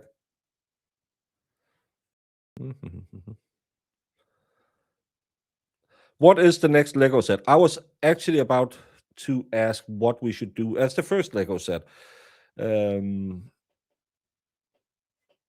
I was thinking, oh, I'm going to end with the Harry Potter one, but then I'm thinking, if I do that at level at hour 10, I probably won't have any hand-eye coordination left because I'll be so tired.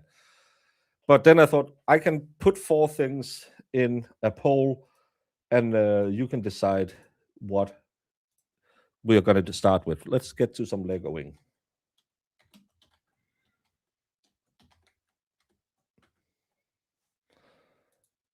Oh, I almost did a Jessica.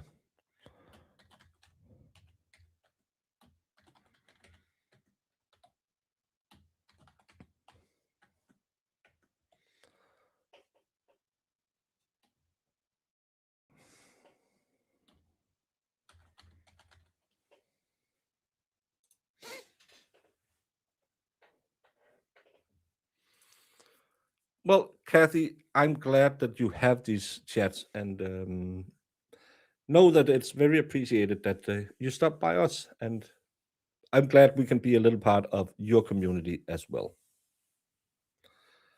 The idiot is supposed to go look at it today. So if I get a call at some point and put you on hold, hopefully there will be a guest here when it happens. I happened to very recently meet a sweet Polish girl, and we're spending Christmas together. Dobra, dobra, dobra. Polish women are often very beautiful and crazy. So good luck with all of that, Harry, to Stephen. And I hope she's going to show you how to make Polish sausage, if you know what I mean. Stuff the filet.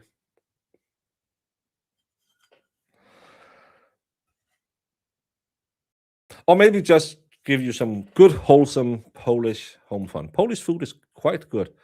We had Polish soldiers working with us in the kitchen when I was deployed. They like mayonnaise too much, but other than that, congratulations.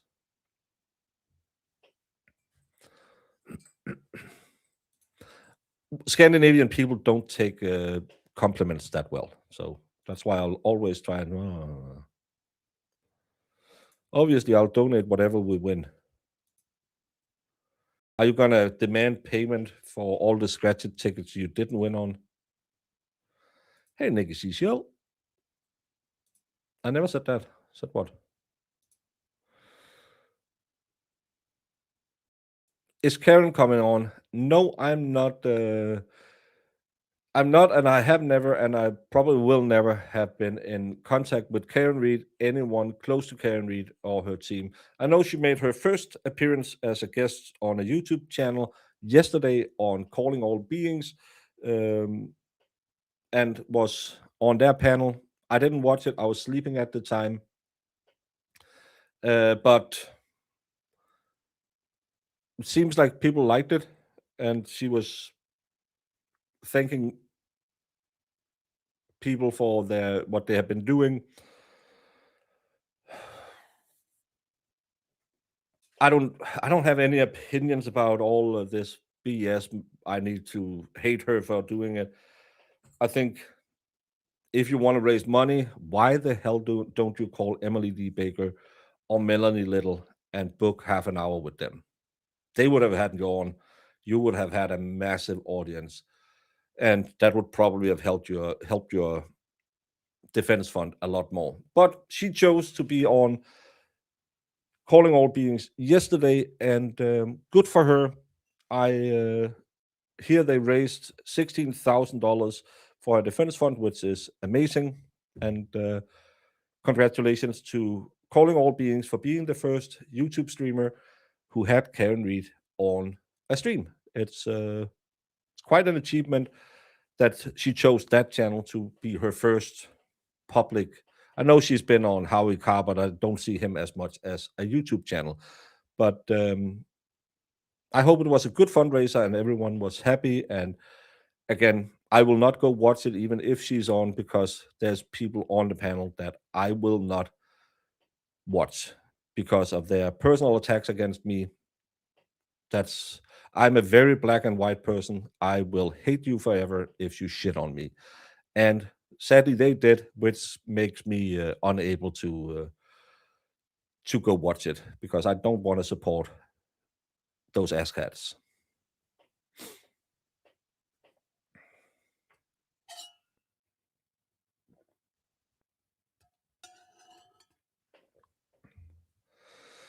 Thank you, Janine. Yeah, I'm gonna leave stream. Sadly, a lot of people are new to my channel and didn't know that I think this is the third time I've ended my channel. Mr. Betterow complimented Baker Whistle. Well, Aidan complimented me from Mr. Betterow. That's lovely. That's lovely to hear.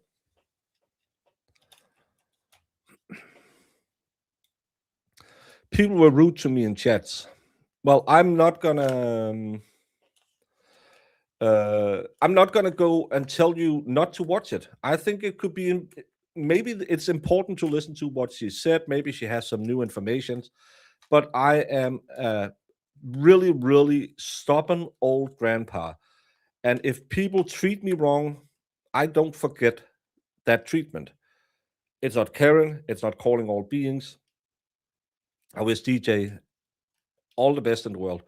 But if you're going to promote a stream with a person who this week went out and publicly attacked me on the Twitch chat, I have 2 words for you, and you can go back, type in DXWWE, and you can find out what those 2 words are. I am sorry.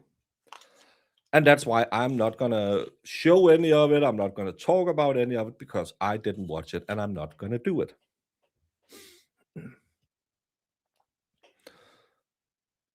Hey, Wendy H, how are you doing this fine morning? You're up way too early, unless you're on the East Coast.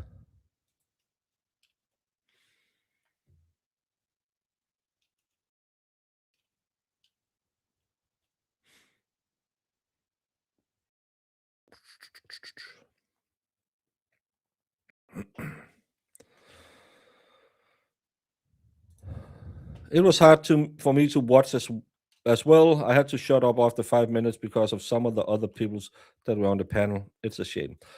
I hope this opens up for her making more stops on the YouTube calendar. I think a good place, and I said this when there was all the controversies why she didn't go on Aidan's show. If I was her, I would have gone on Melanie Little, Emily Lee Baker, or Brandy isn't streaming as much anymore, and she was kind of locked into that podcasting place during the Karen Reed case. Brandy could have been a wonderful interview. Bronco or lawyer, you know. I would have chosen one of those 5 people because I can see blah blah. I don't want to go into all the bitchy bitch drama with Aidan and stuff like that. We all know it. We don't need to waste time on it. But if she wanted to go out there, tell her story, I would have chosen these people. They would have been good conversationalists.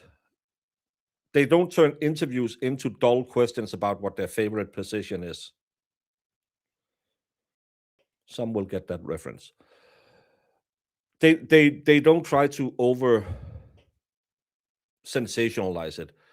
I think they are very disarming when you're talking to these people. They are some of the most interesting people to talk to on their own, and they are really good at giving you the same feeling when you're talking to them. And you need that in a good discussion or a good presentation. So I would have, I would, if I were her her PR manager, I would have said we're going to line up a tour. I know Emily DeBaker doesn't do guests, but I'm pretty sure if she had reached out and said, "You want an exclusive," she had taken that. But Melanie Little, lawyer, you know, Runkle, imagine having her on one of those shows with these wonderful people.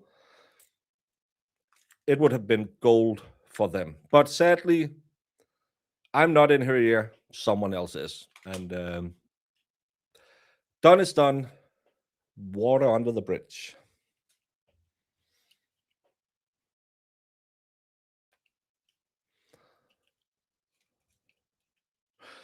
Yeah. And I see a lot of you are having opinions about her and Turtleboy. And we are not in disagreement.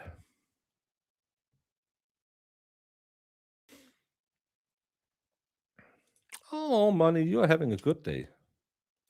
Hey, Melmac.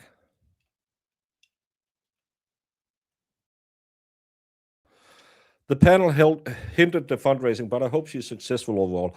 I hope she wins $1 billion, $1 trillion.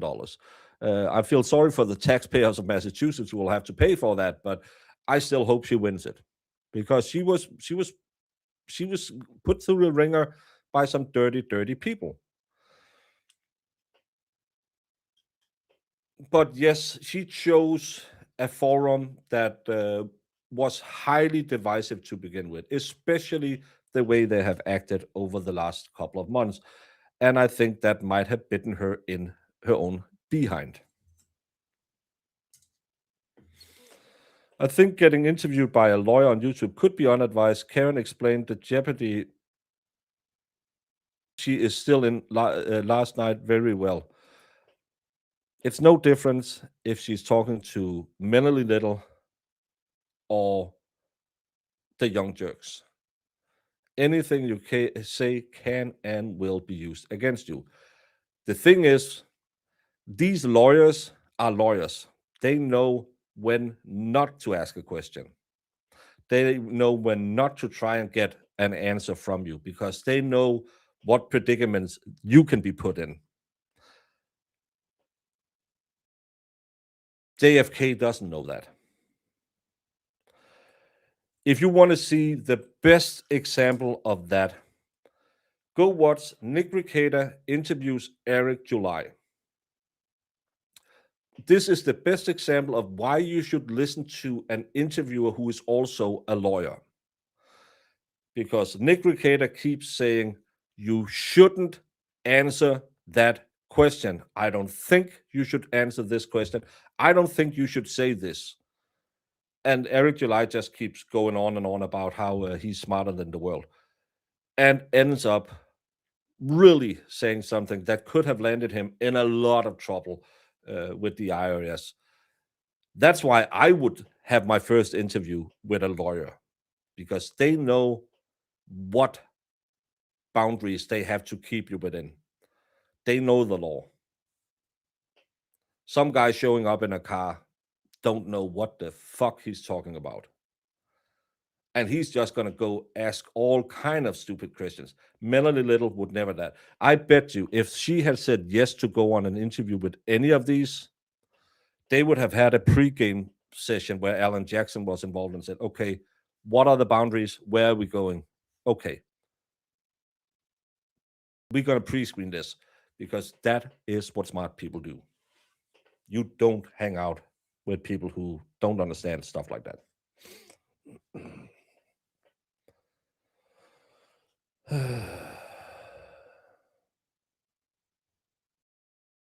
Rackets is the best. Rackets is why I am doing what I'm doing today. So I have to agree.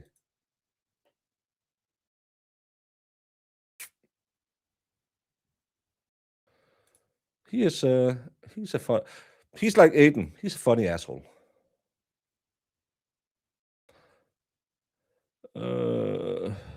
She was done wrong, but she does have passion for the sales side. So been there, got over it. I wish her well. Yeah. Let's just wish them all a wonderful fundraiser last night, and be congratulatory of calling all beans for landing that big of a fish. I have had no ill things to say about calling all beans. They've always been nice to me, and I've always been nice to them. It's not their fault. Well, no, I'm not going to hold it against them that some people act like assholes. Kill wants to know, hello and Merry Christmas from Melbourne, Australia. Good evening, Melbourne. And thank you for giving us our queen.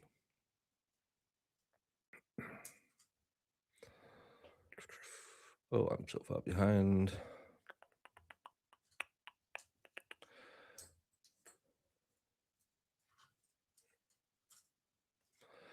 Hey, Buck. Merry Christmas to you as well.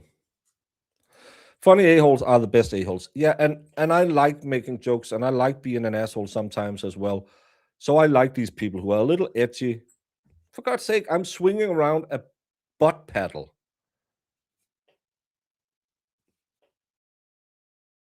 This is a good Christian channel with an edge. Let's just say it.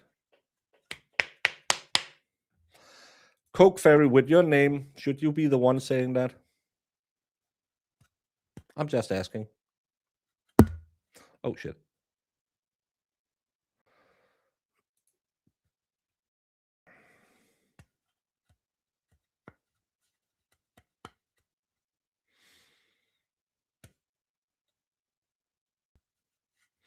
I don't know if he was hurt by anything yesterday. I think he was really, really happy when he was done. And I know he's going traveling somewhere today. I don't care where. No one should follow him. Stop following him. I felt he was in very high spirit when he ended last night. He raised $25,000 for his fundraiser, showing him there's still a lot of love out there for him. He had wonderful people on. I've never met Mega Bar before. She seemed funny. Apparently, I made a bad joke that I said that thing with if her. No, I'm getting in trouble all the time.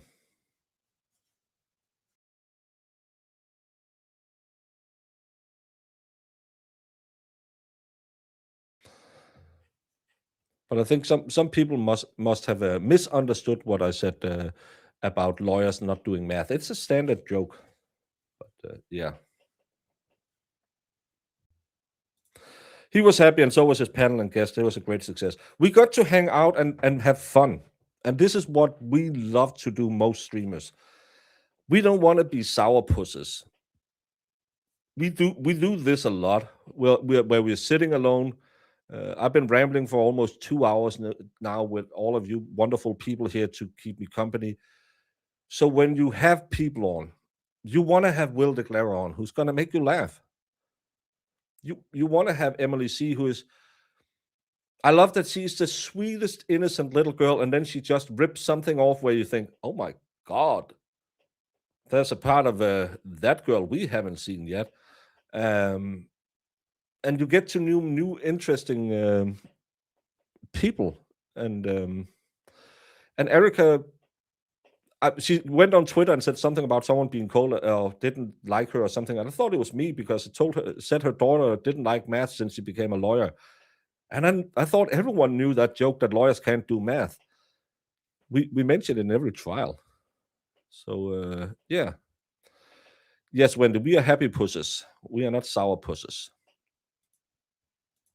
Well, thank you, Bella Bear. It's because I'm 27 years old. I look this well. No, I had kids when I was young. Yeah, she has, but she looks so innocent and she looks so, oh, and you just want to hug her. And then she just rips you right in the face with a great one. I love her.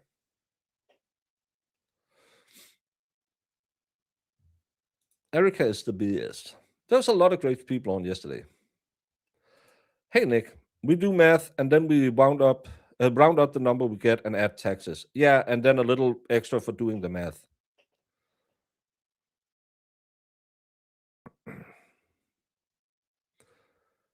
Erica is my cousin. We will all get along at Thanksgiving and no green cards. So I'm not getting a green card. Oh, sorry.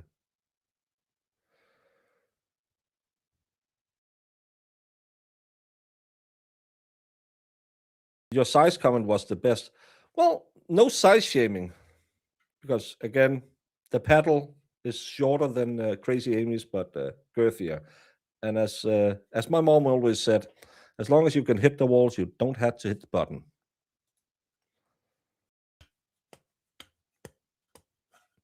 Why do I say stuff like that? Well, we're coming up on the first 2 hours. I think I need to change the pace a little bit. So let's end the poll, and then I'm going to do some Lego. 49% says the tree. The tree. Good. Before we do that, I'm going to go to the other studio. Oh, shit. Now I need to share this one, this one, this one, this one, and loading and sharing.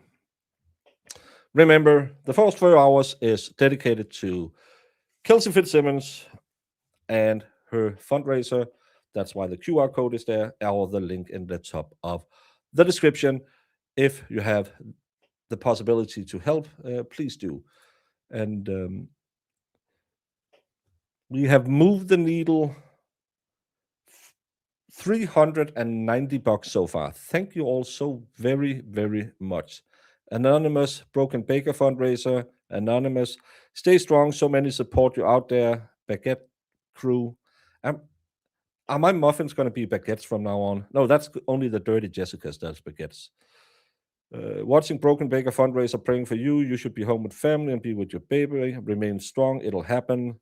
The whole world is watching. We all support Kelsey and stand for due process and the Constitution. Charlie Lynn, Broken Baker fundraiser.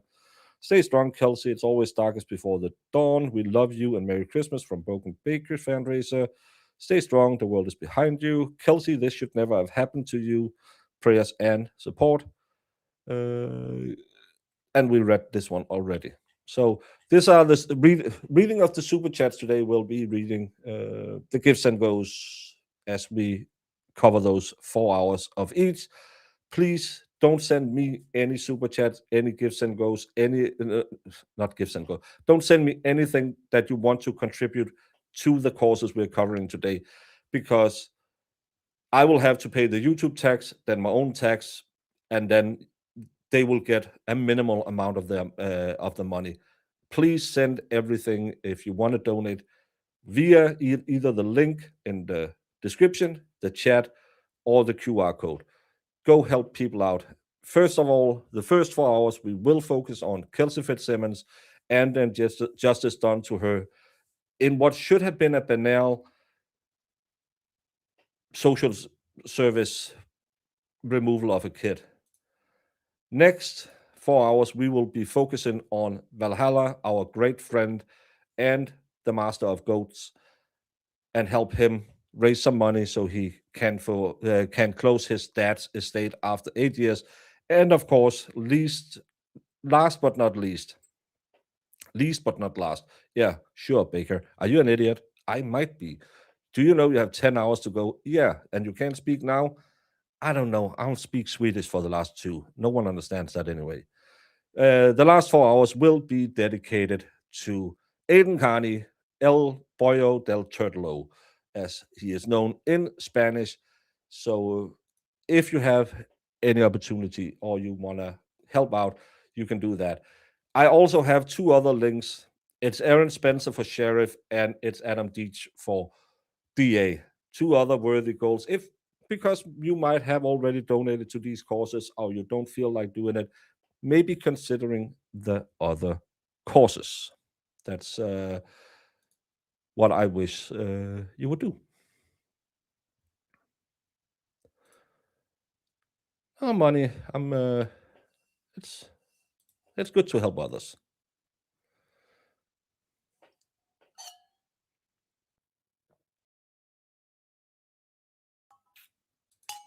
Oh, Spacey Stacy. Hey, should we hashtag Baker? No, you don't have to give me anything for it. I'll just read what it says, and then I'll pretend that it's my fundraiser giving it. But send him first thirst traps in his DMs. What? What? Am I coming to America in 2026? I am invited to go to Tennessee, but I don't know the date. I have said that I will, if it's possible, it has to do with the monetary part of it as well, because it has to be reasonable. But I will do the Wilbur if Aidan gets a date. I won't do the Wilbur. I'll be sitting down on the floor with the rest of you peasants and watch the great people perform on stage.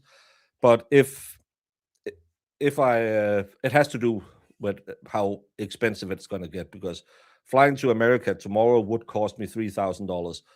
Flying to America in 2 months would cost me $1,500. So even though I am insanely blessed by all of you crazy people who donate to my show, it's a big chunk of change sometimes that you have to find.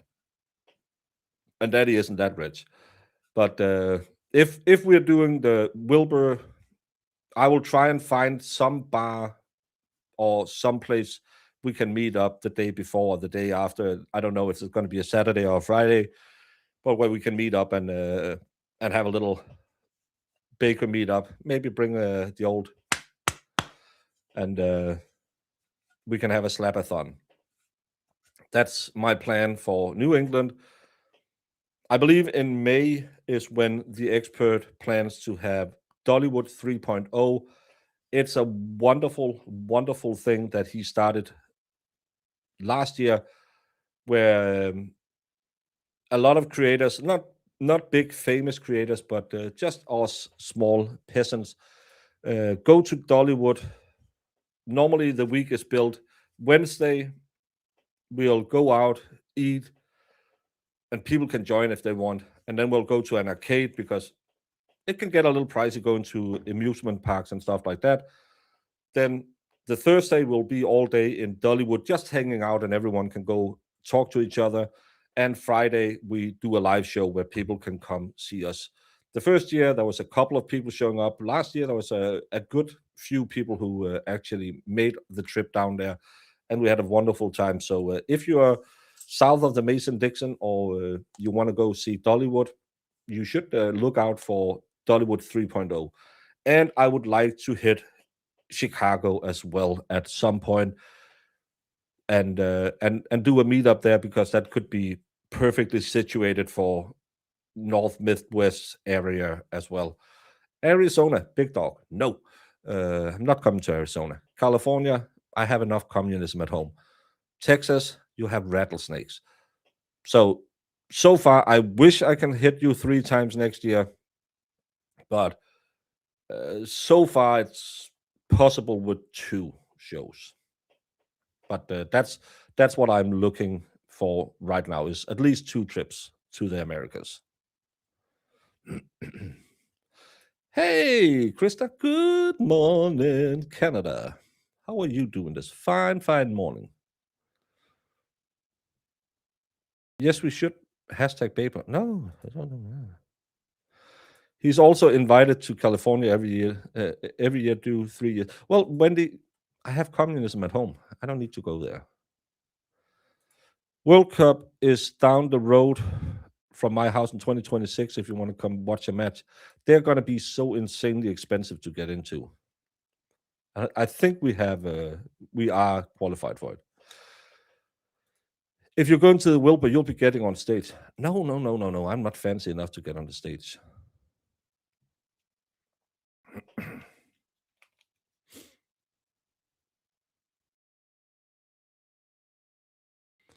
Bum, bum, bum, bum, bum, bum.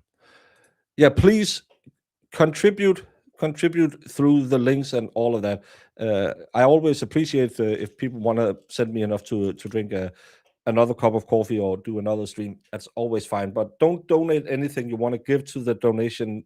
There are links to all gives and goes, so they don't lose money on my YouTube taxes. I do have secret friends who are way funnier, and I wish more people. They will hopefully show up during the day, and that's one of. I want you to get them. That's why we do these streams as well. It's also a promotional tool. It's not pure goodness. It's also, hey, if you're really, really good and get new people in here today, I could hit 21,000 subscribers today. I'm just saying, I could hit 21,000 subscribers. Do your work. Well, I have to. I don't see FD Food Fairy as much in chat as I used to, but she has earlier said I could stay with her.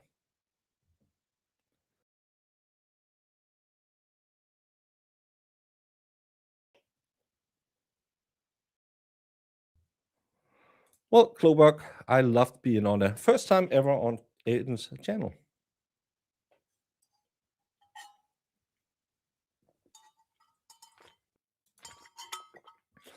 Oh, you're dropping in there.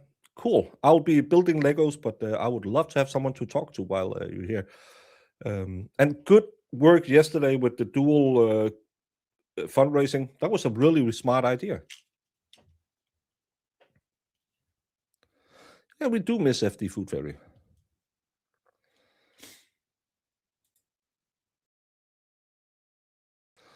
Well, I'm the ugly stepchild who I just want 2 Christmases. Hey, Lizzie.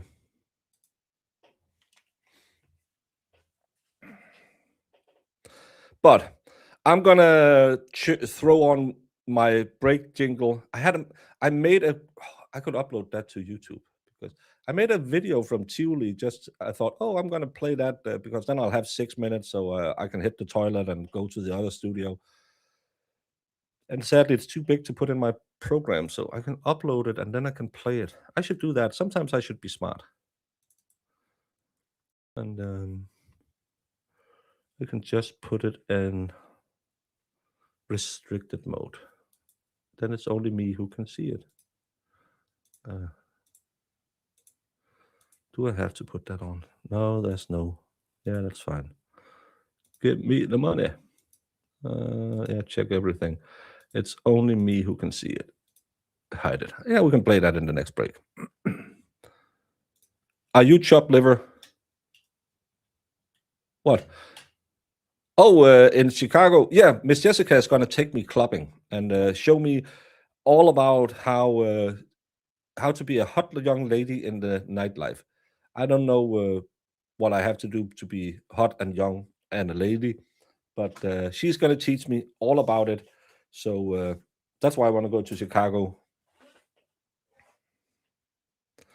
Speaking of Lego,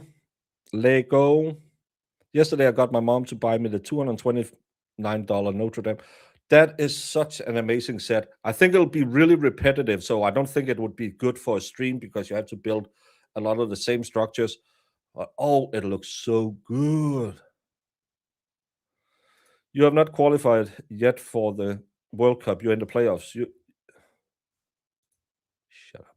Just shut up. Shut up. Shut up. Just shut up. Shut up.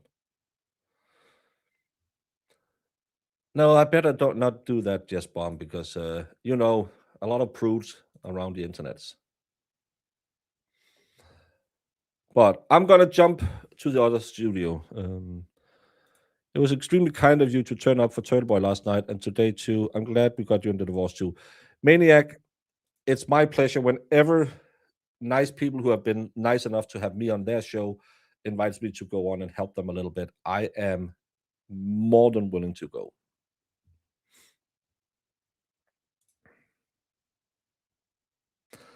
Kayla, I'm happy to help you through the workday. And yes, I am a little bit stupid. That's why I say stuff. Be careful. Chicago, violent place and crowded, expensive. Yeah, but if I can stay with FD Food Ferry and I'm a hot young lady, I don't have to pay for my drinks. That's what I've been told. Hot young ladies, how they party. It'll be fine. I don't know if I need to shave. Can you get a Brazilian on your face? That question might be the poll for the next one. Let me hit, and then I'll go make myself a drink and be right back in the Lego studio. Dio.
I hope we are back and you can hear me now. Papa, can you hear me?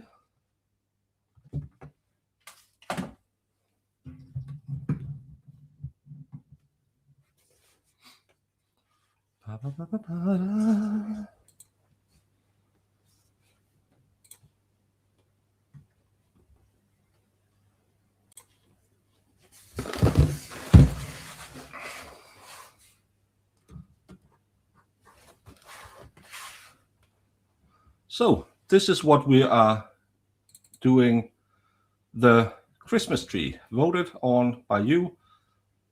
It's 12 years and up, so it'll be a long build, but oh, and you can see yourself on the screen how the sausage is made.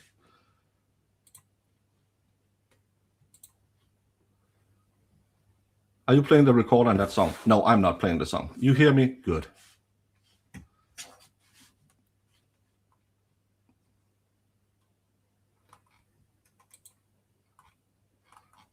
How the hell can I? Sure, shut up. Well, I don't know why I can't put answer. Well, I don't need to answer, but let's get to it, and hopefully it'll go fine.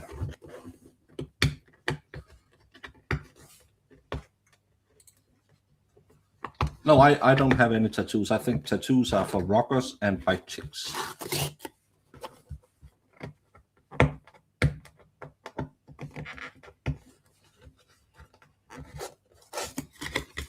Only bad people have tattoos.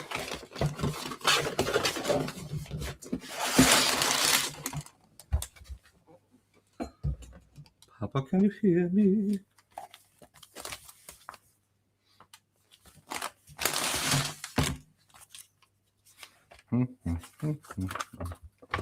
I think this is for the long one. I think this is for the more. Is this for the long one or the girthy one?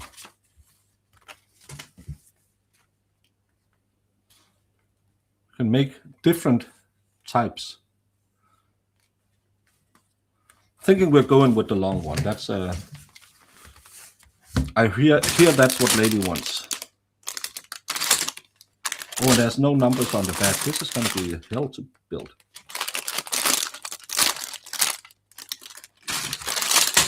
Let's see where this takes us.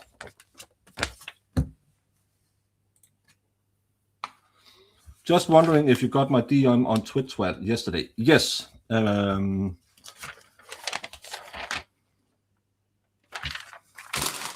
normally I don't put up what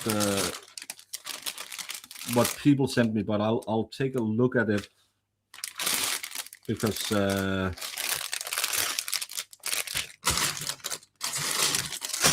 would be really nice if they had numbers on these ones, because everything is just green.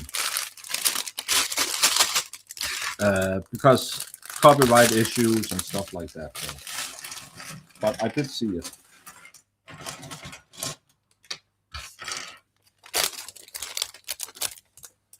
Thank you, Maniacal Miss, for joining a membership ship.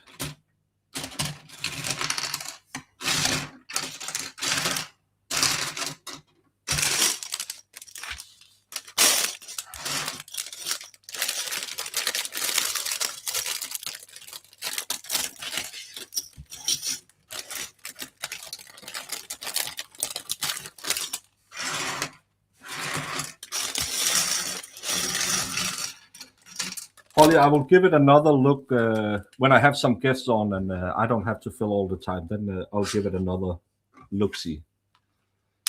Because I didn't look that much yesterday. Come on now. Come on now. There you go.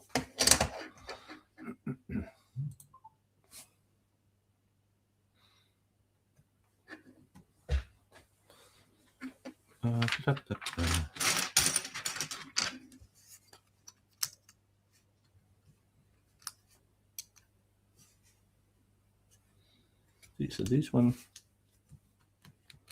Well, this is a stupid building one. How the hell are you supposed to do that?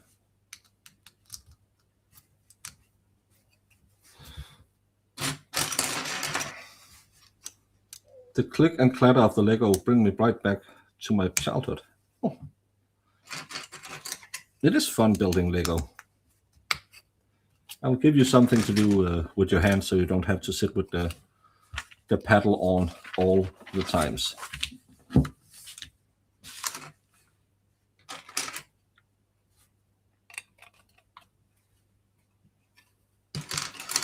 Just finished my Star Wars logo Lego kit. I looked at that one.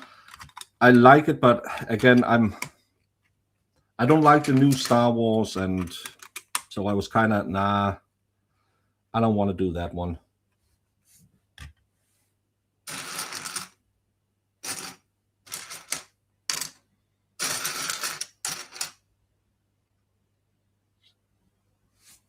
Are these brown ones black ones? Or are they? This is a very confusing kit to, because there's no numbers. Oh, I think the black one goes below. Then I have to find out where the hell are the round brown ones.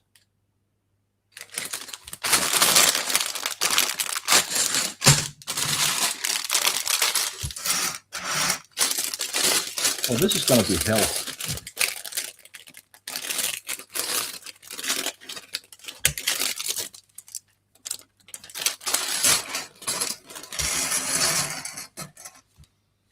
Oh, I should have one of those sorting tables.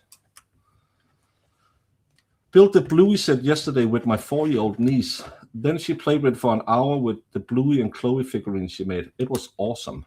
Oh, that's cool. But I like all these new sets because they are. It's not just.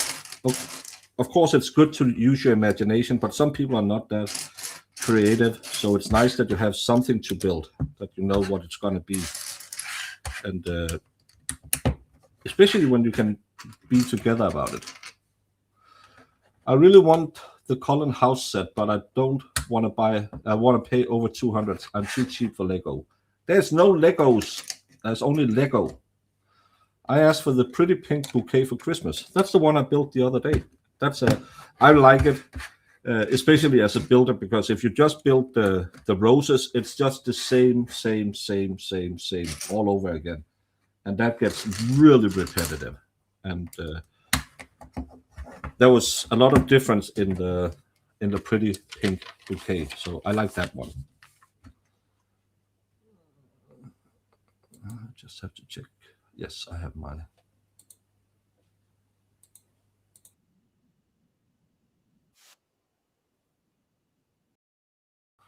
I just had to check my audio was set to the right one if I have guests coming on.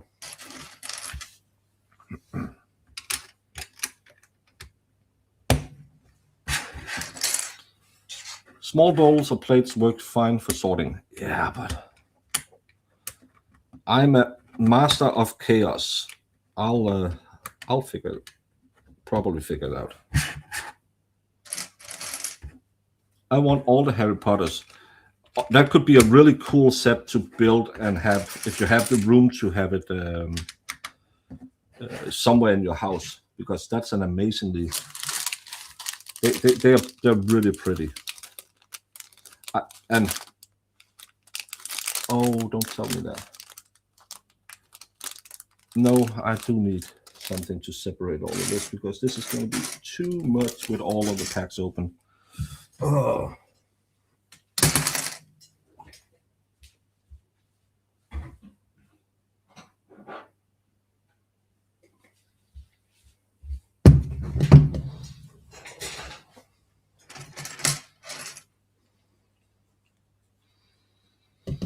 How can you hear me?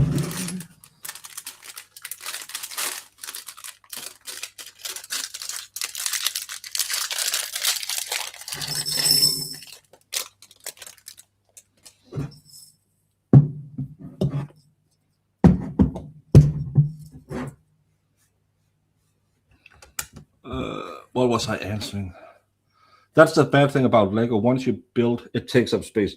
My brother-in-law builds the big sets. He has like 1 or 2 every winter when he can't play golf, that he will build, because that'll be his therapy for the winter. So he has a project, and they are so big, and he has all the big cars, the big trucks and stuff like that. So they are everywhere in the apartment, and they don't really have anything to display them. You need a lot of room to display those big sets. I got the faux Lego art museum. Haven't opened it yet, but it looks cool. We don't do faux Lego on this channel.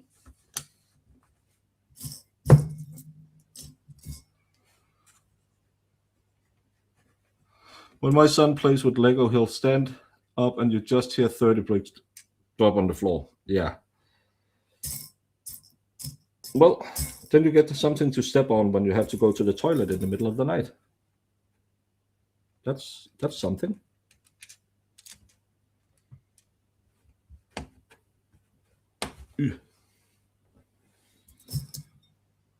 And then I need to find wood. They're not in this one, not in this one. They're in this one.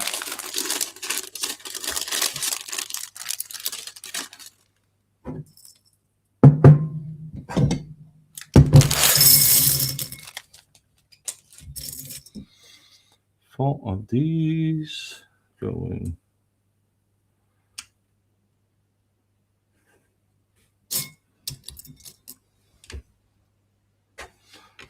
Like this, I think. And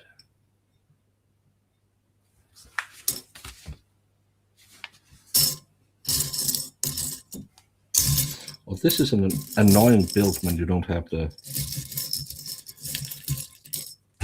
bricks in the same bag.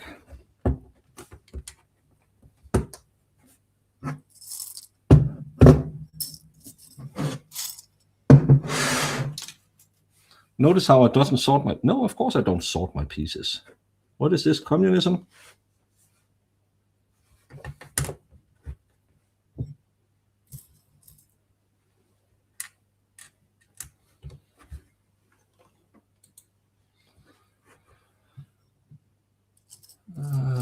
What happened if your Lego set falls and breaks? How do you find the point where you need to go back and rebuild?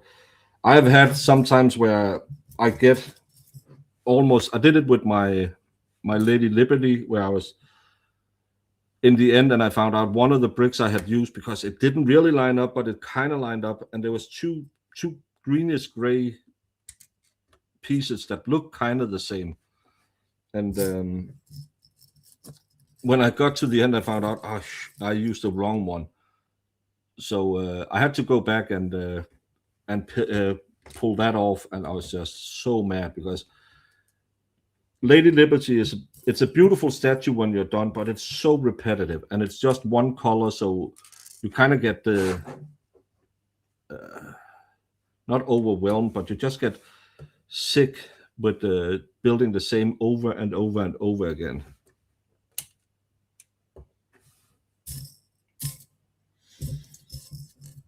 I could use Lefty's small raccoon-like hands with this one. This is a little...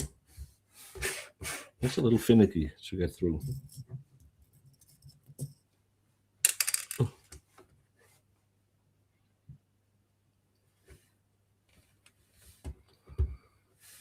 What's an excellent question?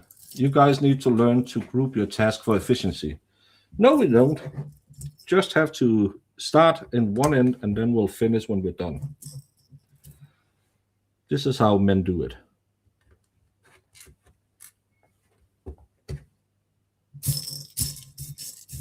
We'll get there, and then it's not like I have anything else to be. So if it'll take me 10 hours to build this, it'll take me 10 hours.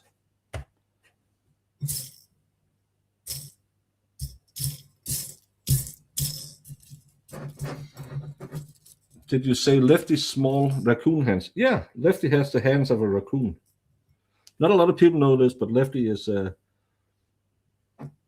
he has some very uncharacteristically small hands. We're not talking about like baby hands. We're talking about... They look like a raccoon's hand. That's why when he plays his computer games, he's not showing them on screen, because he's a little embarrassed by it.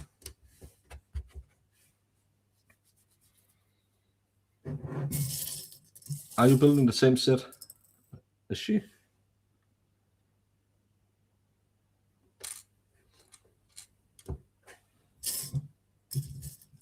Half the fun is finding out where the next piece is. Then you can get frustrated and throw it against the wall.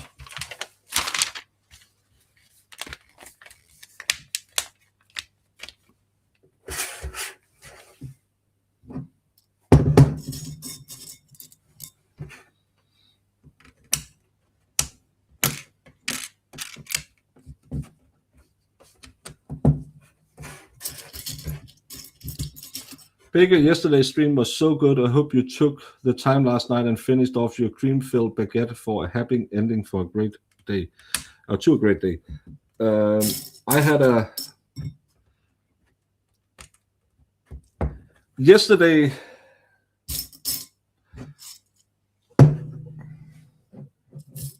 how to say it? It's sometimes you get fed up with being a YouTuber. You get fed up with all these things that you have to play by and all of these, oh, we can't say this and you have to be nice to that. And you just have to eat shit all day long. And it gets a little annoying sometimes that you have to play nice. And even though you have played nice, then people will attack you because they want you to have only one opinion and no other opinions. And I'm really not good at walking at someone else's beat, because I think that's just stupid. And I saw so many comments yesterday. Oh, you're a good boy. Suck Aidan's balls. Blah blah blah. And I just had enough. And I kind of wanted to just, when they, we found his real name, like it's a big mystery. I just needed to yell a little bit, and I'm fine after. I'll get mad and then I'll move on. I don't carry anger with me, if that's the word. I'll carry resentment and hatred and stuff like that, but I don't stay angry. I'll stay mad, but that's way different, because I just need it out of my system. It's not good to have all of that in you. And I have been playing nice a very long time, and been trying to be the guy who said, no, come on, let's not do this. And it got me nothing other than bullshit. So I just needed it out of my system. And that's why I've been open about why I didn't support, not that I've been asked, of course, so don't take it that way, but why I didn't support calling all beings fundraiser yesterday. And not because I have anything against him, but because he had guest ons that I would never ever support, and because they have treated me incorrectly, in my opinion. And that's why and I just needed to get it off my chest.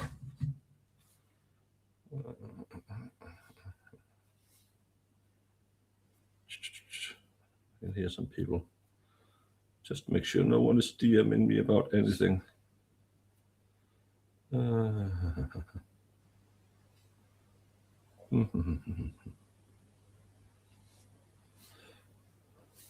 Sorry, just to make sure that no one is trying to.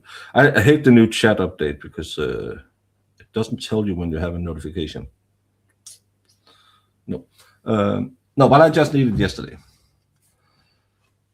Anyone hear the update on the Joe Bennett Ramsey case that unidentified male's DNA found in 3 spots on her clothing? No, never heard that. That's impressive if they can find anything on that clothing. That must have been tested so many times.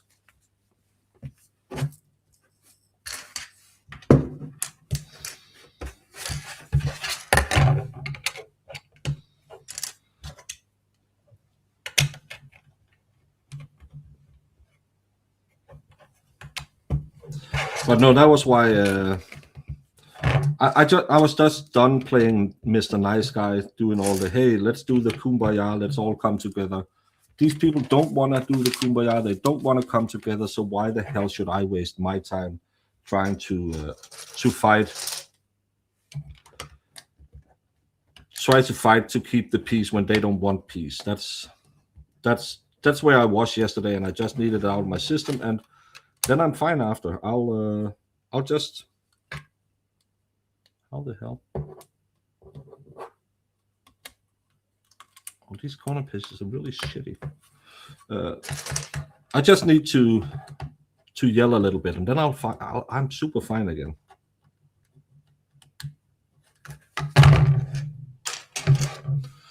Can you shut off super chats and that stuff just for a stream as a creator? Yes, I can. I haven't done it on this one, but I hope that everyone knows that. Please donate through the links. But of course, I am a grifter, so if someone sends me $5 and says, "Hey, thanks for what you're doing. You also deserve a little bit," I will take it. But I can turn all of that off. What the hell? There they go. You can turn it all off, and you can demonetize take ad revenue and all of that stuff off of your channel, which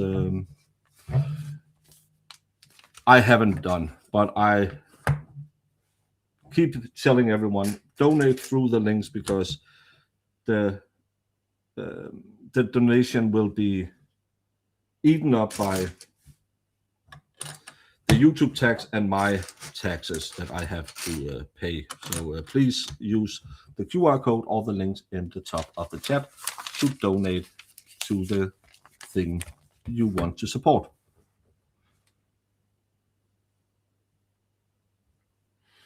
And the other way around. I'm a wonderful grifter. I'm a bad grifter.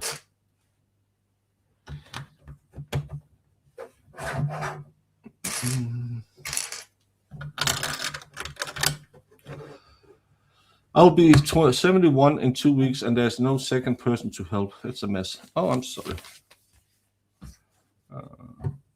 We are not that good of Christians. Not the best. Baker, so when you were younger, did you do the erector sets versus the Lego? I don't know what a erector set is. I've never heard that before.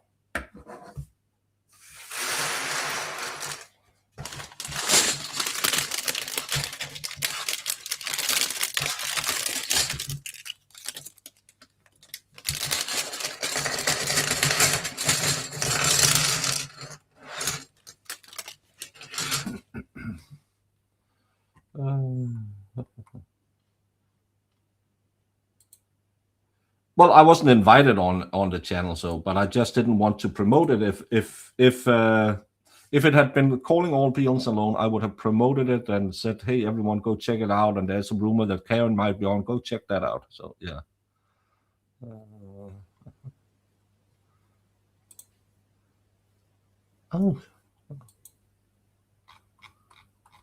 But again, actions, consequences, stuff.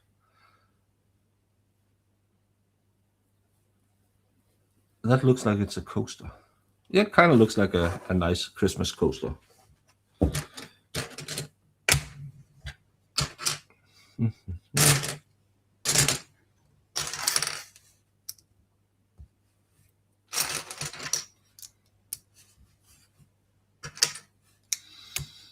There's a lot of green in this set.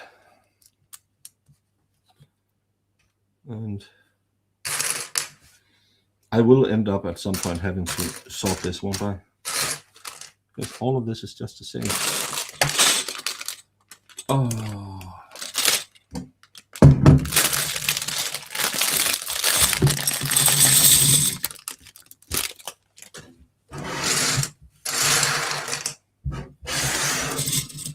Calling All Beings has most of the donation going through super chats probably. I think it's because people want to get message to Karen, but the links weren't really in the chats. You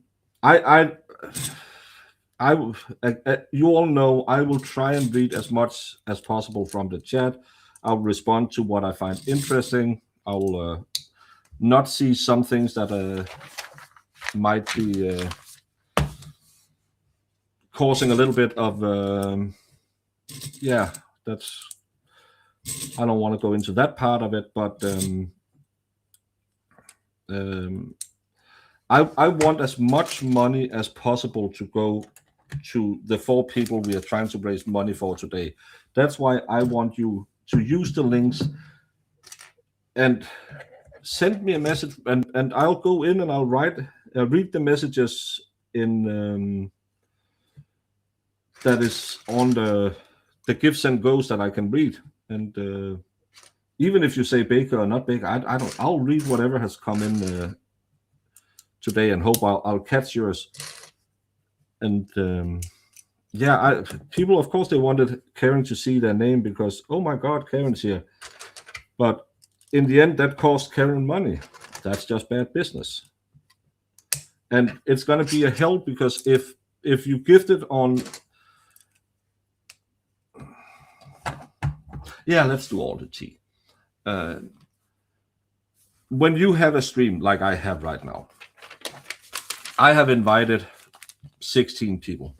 I can do all this tea before they come on, so no one gets mad at any of them. You have people coming on. When you are in StreamYard, you can set it up so StreamYard allows them to restream your program. But then the main channel who host it, they lose views because the views will, of course, go to the other channels, especially if they are bigger channels. They will then have the, again, don't stream YouTube for ad revenue because ad revenue is nothing. It's like $5 1,000 views on a good day. But it'll take away from the main channel and it'll spread the, let's say you have 900 people watching. If you have 900 people watching on one channel, that channel will get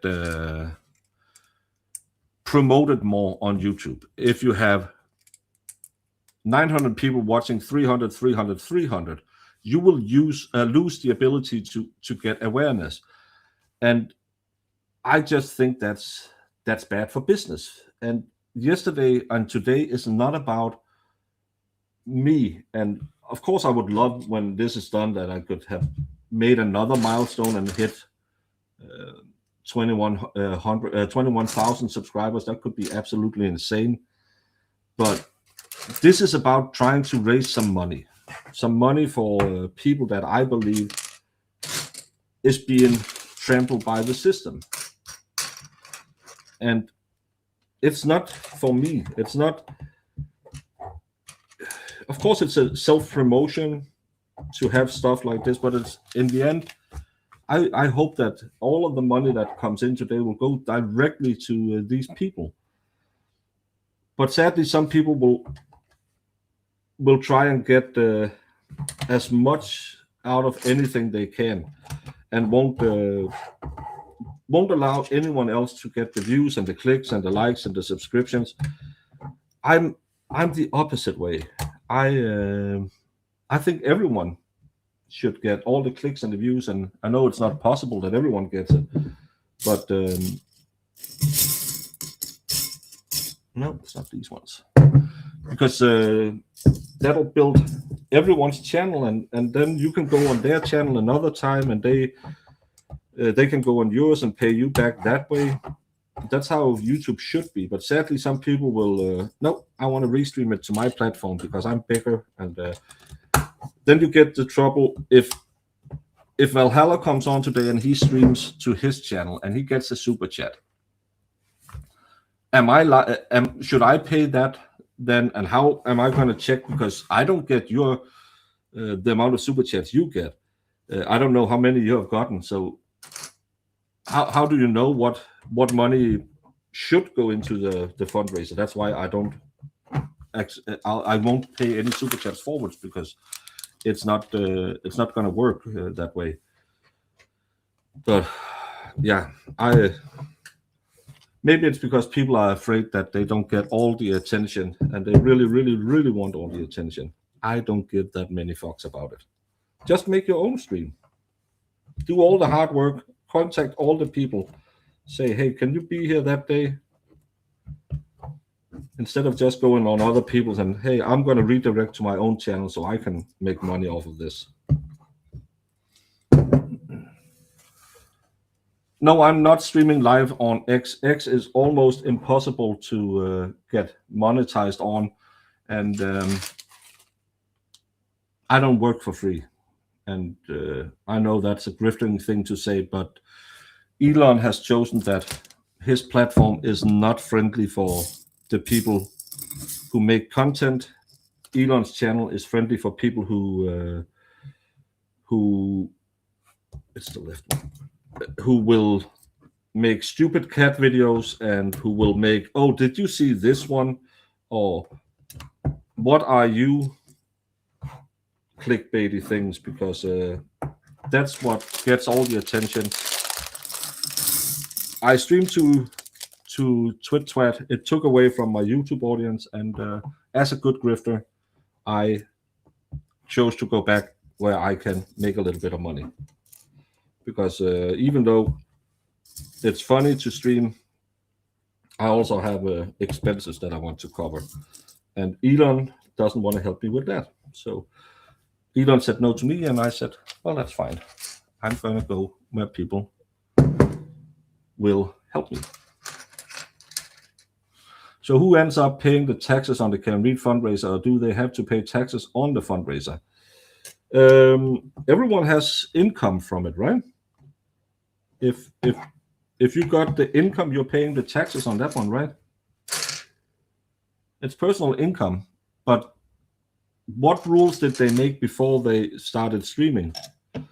Is every dollar donated? So again, if you gave me $500, every $500 going to the fundraiser, or do you accept that I'll take 30% off to pay my YouTube taxes, and then I'll take 42% off to pay my my personal tax? That's why send it directly to Give, Send, Go, and then they will figure it out. Because gifting it through YouTube just makes the amount so much smaller. And that's not what a fundraiser is for, in my opinion. A fundraiser should be to get the maximum amount you can for the thing you want to support.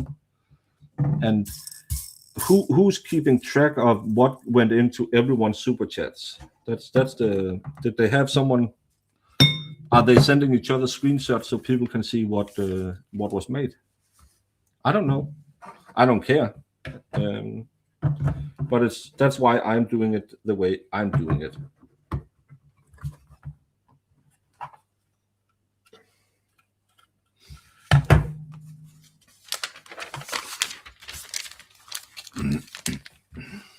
Oh, did we go back to the normal names? No, not. Some are normal names. I'm sorry how much I miss. Help me, folks. How do I donate from Canada? You can't donate through the Give, Send, Go. I think you can.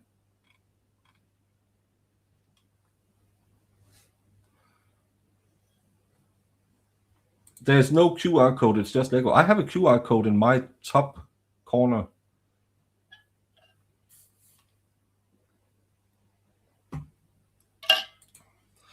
There's a link in the top of the chat as well. There should be a link. You have a problem? Oh, no, you're here. You're here. Hey, buddy. I'm just gonna. How you doing?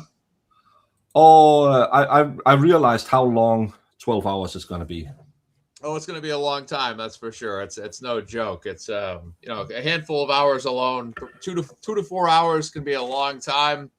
But 12 hours, yeah, it's you know, it's breakfast, lunch, and dinner, that's for sure. So I see you got the Christmas Lego set going on there. That's good. Yeah, it's nice having something to do with your hands when you're just sitting here talking. Right. Exactly. That's great. Well, it's good. It's good that you're doing this. It looks like you're streaming all day long, 3 different fundraisers. And then, of course, Kelsey Fitzsimmons has been, as you know, a fundraiser that I've been doing for a couple of weeks now, a couple of months now. And as you know, it's an extremely important case. And thank you for, you know, your focus on cases that matter to you, that also, you know, from my perspective, matter to me as well. Sorry, I was getting this green screen background's a little messed up on the Streamlabs here, but different avenue here than what we're used to. So, but yeah, Yeah, Yeah, I use this program cost a tenth of what the old one cost. So oh, did it? That's good. no, like a quarter of it. Sorry. That's So, good. Oh shit, I'm really That's all right. fucking up right now. That's okay. You can see There I he do the is. same. He's back. He's back. Yeah, but I think at the end of the day, when it comes to fundraising, the most important thing for anyone in any situation where they're up against police departments, the Commonwealth, or facing serious charges, is fundraising. That's ultimately, for me, throughout the Karen Read case, was the one thing I kind of learned was when we look at the amount of money we raised for Karen Read, which was over $1 million, and even through last night, the amount of money that came in for her civil defense is, this money really gives people the opportunity to help themselves defend themselves. And same thing with Aidan. So last night, regardless of whatever side people were on, whether they're pro Karen, pro Turtleboy, anti Karen, anti Turtleboy, there were funds going in both directions, and that gives everyone an opportunity on either side, regardless of who people stand with, to have an opportunity to defend themselves. Karen Read obviously is facing a civil suit, and Aidan as well facing a number of charges. And we were able to help Karen Read, get through 2 trials with over $1 million, which was huge. And she was grateful for that and always appreciated everybody's efforts, and was obviously more than grateful last night as well. And when I look at Kelsey Fitzsimmons, I see a situation that is different, but has similar circumstances, which is a pin it on the girl type scenario, a situation in which there's really no substantial or significant evidence to prove that Karen Read hit John O'Keefe, and there's no significant evidence to prove that Kelsey Fitzsimmons aimed her firearm at a fellow officer. And people say, well, there's no evidence to prove that she turned the firearm on herself. Well, that's exactly the argument, though, is because it has to be proof beyond a reasonable doubt. And at this particular point, it's a he said, she said.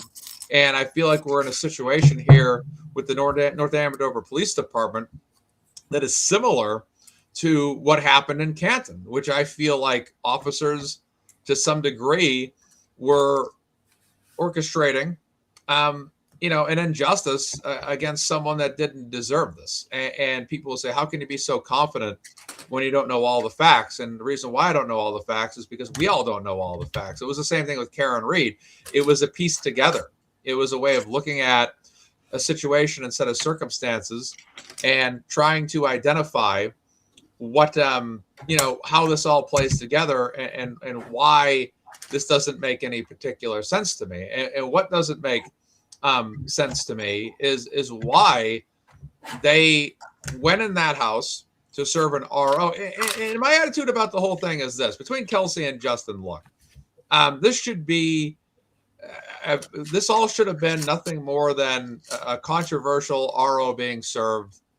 And it should have been 2 social workers showing up saying, hey, right, you have to do this. Right. This should have been a custody battle or a dispute, in that sense. But this, under no circumstances, should have ever escalated into a situation that could have potentially become lethal. Potentially could have been a short-range combat situation in a bedroom. And that's where I start to ask questions, because when we look at the police in this particular situation, I read one of those documents live on my show a couple of weeks ago, and they're saying, hey, well, Kelsey, where are the firearms? Where are the guns? And they're going in the house, and they ask her, and she says they're in the basement. And then, at no point when I read that document and read through it do I ever hear that there's any declaration of them actually locating those firearms. But what I do start to read is that they start to move Kelsey around the house. Can you go here? Can you pack this for the kid? Eventually, they let other people in that house, Justin and I believe his mother, inside that house. Sister, I'm sorry, inside the house. And you also have the baby inside the house when you haven't secured any firearms as well. And my attitude is this, is I think that this is an absolute, when I look at this from the police perspective, the question I've been asking a lot lately, and that was something I read on the air. I had never read that document before I went live. I was reading it live on my show, and all of a sudden it just hit me like a ton of bricks. Why the hell did they not secure any firearms? And why the heck would they ever allow anybody else in that house or even move Kelsey around that house until they secured it? Now, the officers might, let's just say, for example, there's a couple ways of looking at it, right? There's a way you can look at this and say, okay, the fix was in against Kelsey. Or you could also look at it from the perspective of these cops just absolutely didn't do things the way they should have, and this turned into an absolute horror show inadvertently, right? So no matter which way you look at that from those two perspectives, ultimately at the end of the day, why were they not securing the firearms first? Because even if they want to say, well, you know, we didn't think, you know, Kelsey's a cop, we're cool with Kelsey, we didn't think this would actually happen. That's you're serving an RO. And not only that, when they went in there, they specifically claim that they asked her, where are the firearms? So that tells me right off the bat that they wanted to know where those were, right? That tells me that they had that on their checklist for the day, which was, we want to know where those firearms are. Tell us where they are right now. And at that point, when you're going into that home, you want to prevent anything from ever escalating into a higher situation at all, right? So now Kelsey, good woman, but you know, a lot of people are good people, but you never know how someone's going to react. Additionally, this is a heightened level emotional situation here. You're talking about a mother, okay, living with home with a young child, very young child at the time, you know, only a couple months old, I think 4 or 5 months old at the time, very young, okay? And now she's in this battle with who she believes is going to be her fiance, who is her fiance at the time. And now all of a sudden, you know, in a matter of moments, there's an RO being served, the kids being taken away. I mean, these officers, again, whether they intended for this to be a set of, I don't think they wanted it to go this far. Yeah.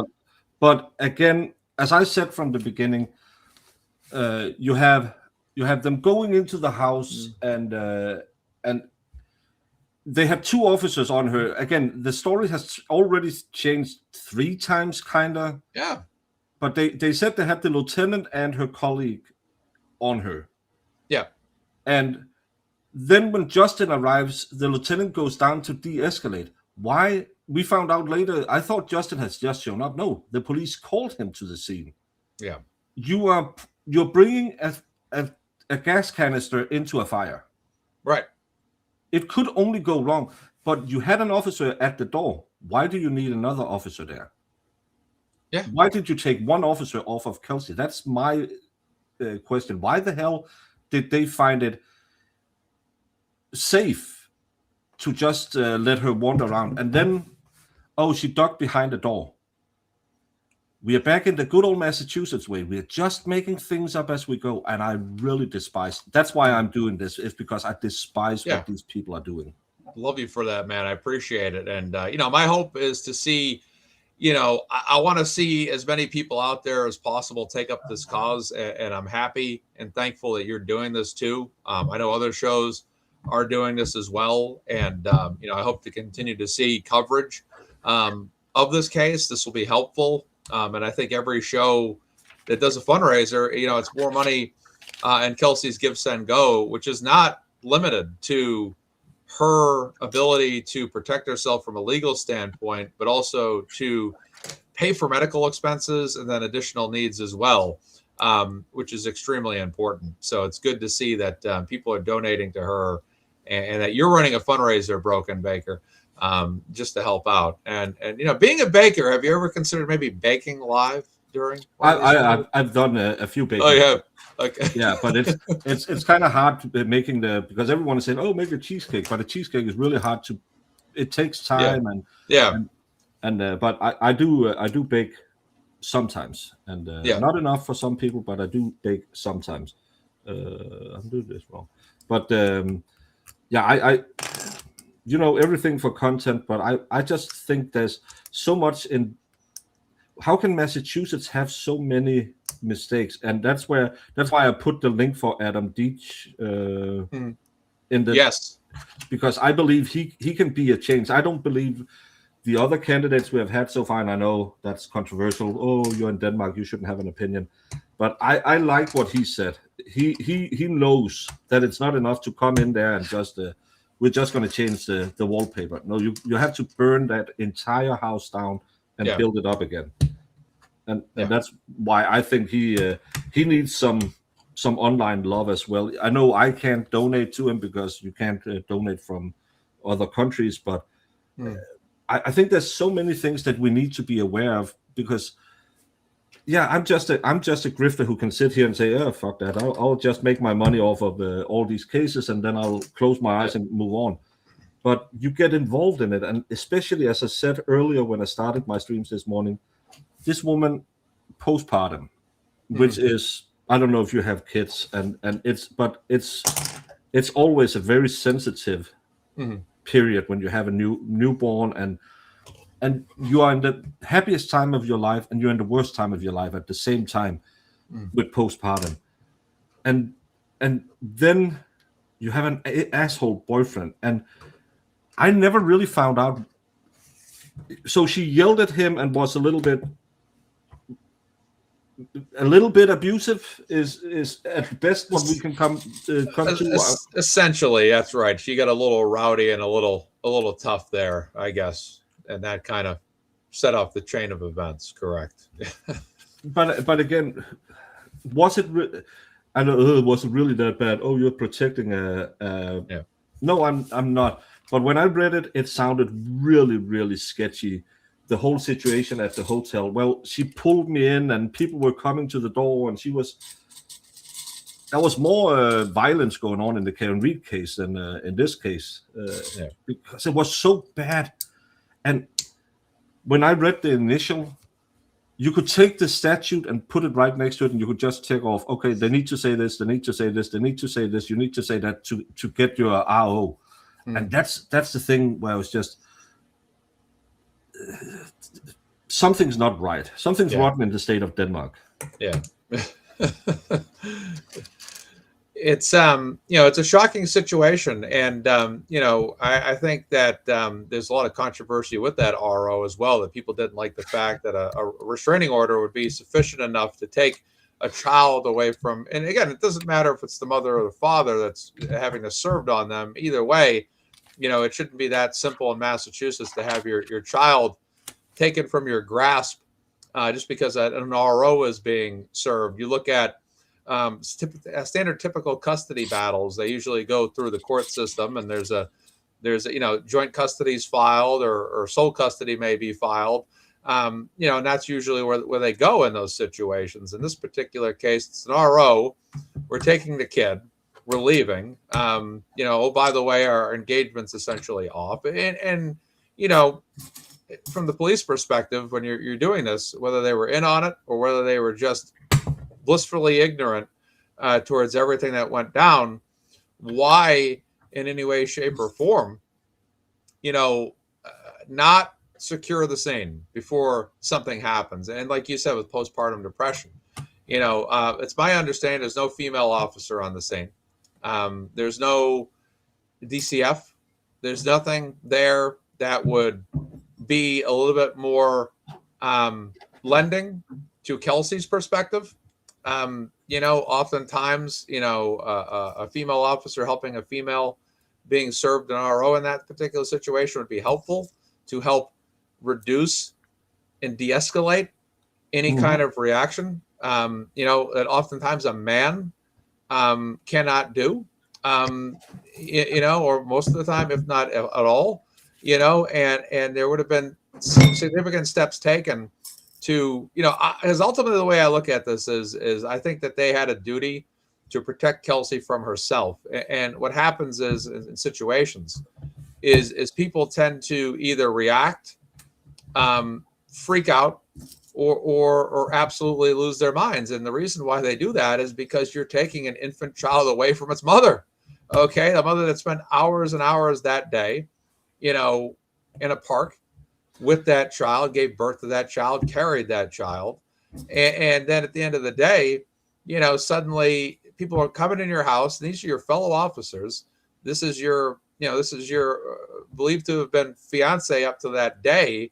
And suddenly the next thing you know, you're like Dana Barrett in Ghostbusters 2 watching Janos appear and snag baby Oscar. And well, that might sound like a funny joke that I'm making, but that's how I relate it to, is that scene in Ghostbusters 2. When they come in, grab the baby, and Sigourney Weaver freaks out and screams at the top of her lungs in sheer panic. And that's your standard typical reaction. How is she ever going to sit there and say, oh gee, well, I'm glad someone took the kid, because I just didn't really want to be a mother anyway, so this is good. I think I'll watch television for the rest of the day. Are you kidding me? There's no question that the child is the mother's most essential thing that's loved in her existence. Mothers typically put their children before themselves, and that's the way it goes. And how could, for those officers, not, like I said, not take any level of preventative measure to make sure that this situation was de-escalated, But- make sure. Yeah, go ahead. That's another. I don't know if you have any connections to. I know you talked to some of the not relative, well, some relatives, right, of her family. But I've never spoken with their family yet. No, I haven't met them. Oh, Yeah. Who was it? You had someone. Didn't you have someone in chat one day? Who was, We had Courtney Healy, attorney Courtney Healy, was in our chat. Oh, that was And one of her friends, one of Kelsey's friends, I believe, was in the chat as well. Yeah, but was there any indication? Have you found any indication this was a relationship that was about to end? Because that's the weird thing. Why the hell would she wait for 3 hours in a park? And why would they meet there? To me, this is such a setup. You couldn't write a bad movie like this. This sounds like Taken, where meet me at the park, and then we're gonna steal your baby at the park, and you're sitting there constantly thinking, there's so many things where you just wonder why did this happen, and this guy. Again, why did he feel the need to go this far for just? Yeah, they were having a fight. There was no indication she was any danger to anyone. Should you hit your partner? Absolutely not. Yeah, Courtney is a paralegal. My mistake. Thank you, law girls, not attorneys. My mistake. I always forget that. Oh, hi, law girls. I might have said attorney. I always forget that. Yeah, paralegal. Thank you. But again, you're sitting here thinking, how can it escalate this far? Which should be okay. Maybe they got into a fight and he went back to his mom and dad's for a couple of days, and then let's meet and talk about it. Yeah. That'll be fine. But then he runs to the police and gets a restraining order, and all of this just kicks into gear. And I covered Adam Montgomery in New Hampshire. Yeah, I think that was New Hampshire. A man who was a crack addict, where they let him have his daughter because her mother, who is the biggest piece of crap on the planet, couldn't take care of her, and they gave it to a crackhead. Wow. Here they roll out the full force to take a baby away from it. And again, we don't understand those feelings, but she had just fought through postpartum, which is such a dangerous thing for a woman. It's also one of those things where they get really vulnerable. And now she's finally over it. She's back with her baby, and she's supposed to have that time that she missed for the first months where she was depressed. All the love, all the joy that young mothers. I had a grandbaby that's a little older than Kelsey's baby, and I can tell by my daughter how much all of this bonding means to them. Oh yeah. And she was just ripped from it. Of course she's going to go crazy. Absolutely. And like I said, I don't know if this was because I mean, it tells me if Kelsey's willing to wait in a park for Justin for say 3 or 4 hours, whatever it was, it tells me that at least at that particular time, Kelsey perceived her a relationship with Justin to be healthy or on relatively good terms. Even if some things were a little shaky potentially that we don't know about. Right. Yeah. So it sounds like things were from her end good, and then from Justin, I don't know what the motives were, and obviously what his thoughts were, but it was enough to serve an RO. Have an RO served, I should say. But it just, let's see what we got here. All right, great. $490. Perfect. Jedi Jess R. So far, you That's my mod who. Oh, great. Who's keeping a tally on the back end. Great. But thank you all so very, very much for. And this is in 3 hours we have raised that. And I know it's early in the day I started, but that's amazing that we, even at this time, has so many wonderful people show up and support. Because again, it's not this believe all women and blah blah blah. It's what I really why I want to put her on this, because I could have chosen a million different things. Right. It's the injustice. She asks, "Hey, I'm hurt. Can I make a piss test instead of a breath test?" And the judge said, "Fuck off, go to prison." Right. That's my biggest problem in all of this. Yes. It's the after the fact system abuse of Kelsey. Because one thing is, okay, the entire incident, that judge she's worse than the person who shot her, in my opinion. Putting her in prison where a transformer tried to threaten to kill her. And then Justin can use that against her parents so they can't have any contact to the grandbaby. What the hell is going on in that? That makes me insanely angry. That's the biggest injustice in my opinion. Because again, it was bad police work, the other, but she asked, "Hey, judge, I want to be compliant, but I'm injured." Yeah, go back to prison. Right. That's what set me off as well. That was because I had just found out about this case a couple days prior, and I had actually learned about it the day she was walking out of court. And I had some people come to me and said, "Hey, Mazza, we want, I think this is a case you should start covering." And, I have been over the years just kind of like, well, I'm going to talk about Karen Reed related stuff, predominantly. And I've been kind of very much like, I don't know if I want to talk about other cases, because it takes a lot of, for me, it takes a lot of time to understand a lot of the ins and outs. And even with this case, there's still a lot of ins and outs I'm learning. And even with Karen Reed, there was still a lot of ins and outs that took me some time to learn and wrap my head around. But one thing that was always certain for me was I always believed in Karen's innocence, and I believe in Kelsey's innocence. And what justifies that, to your point, is when we look at everything from top to bottom, why is this so multi-layered with controversy? And that's what kind of raised eyebrows for me when it came, raised my eyebrow a bit when it came to Karen, or a lot, when it came to Karen Reed, was that it wasn't just, okay, Karen's innocent. Okay, Karen didn't back. There were Google searches, and then there was taillight appearing at the crime scene weeks after the fact, and there's Sally Port footage that's inverted, and you start to look at all these things, and they start to tally up, and you say, my God, this is really multi-layered. Then you get to the courtroom with the Karen Reed case, and you see Judge Beverly Cannoni, and you see the judge recently in the Brian Walsh case, and it's night and day. Yeah. Beverly Cannoni was protecting someone's interest, in my opinion, and this judge, I forget her name, Frenier, I might have been, for Walsh, Frenier or whatever it was. She was very much a stable judge, a well-ruling judge, a very impartial judge, fair to both sides, not biased in any way, shape, or form.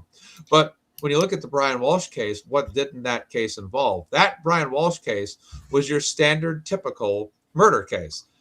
A person A murdered person B, typical standard murder trial, end of discussion. When you look at the Karen Reed case, there's some levels of involvement here. There's a Boston police officer involved in an incident that took place in a Boston police officer's home with police officers that were family members of the homeowner, with a state police officer that had been in a wedding with people on that particular side. So it was multi-layered. And the more you look at it, it's like, my Lord, this is crazy. And when you look at the Kelsey Fitzsimmons case, when you get to the courtroom level and you see Judge Kathleen McCarthy-Naiman, and you see her banish Kelsey Fitzsimmons to the western part of the state, 2 hours on a good drive with no traffic away from the part of the state that she's from.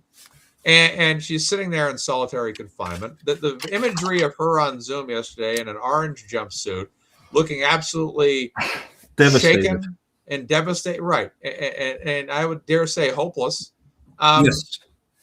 Is insane. I mean, to make a movie reference, this is like watching Bruce Wayne in the pit in The Dark Knight Rises, where the city has been taken over, and in the meantime, he's stuck in another country at the end of a bottomless, an endless pit.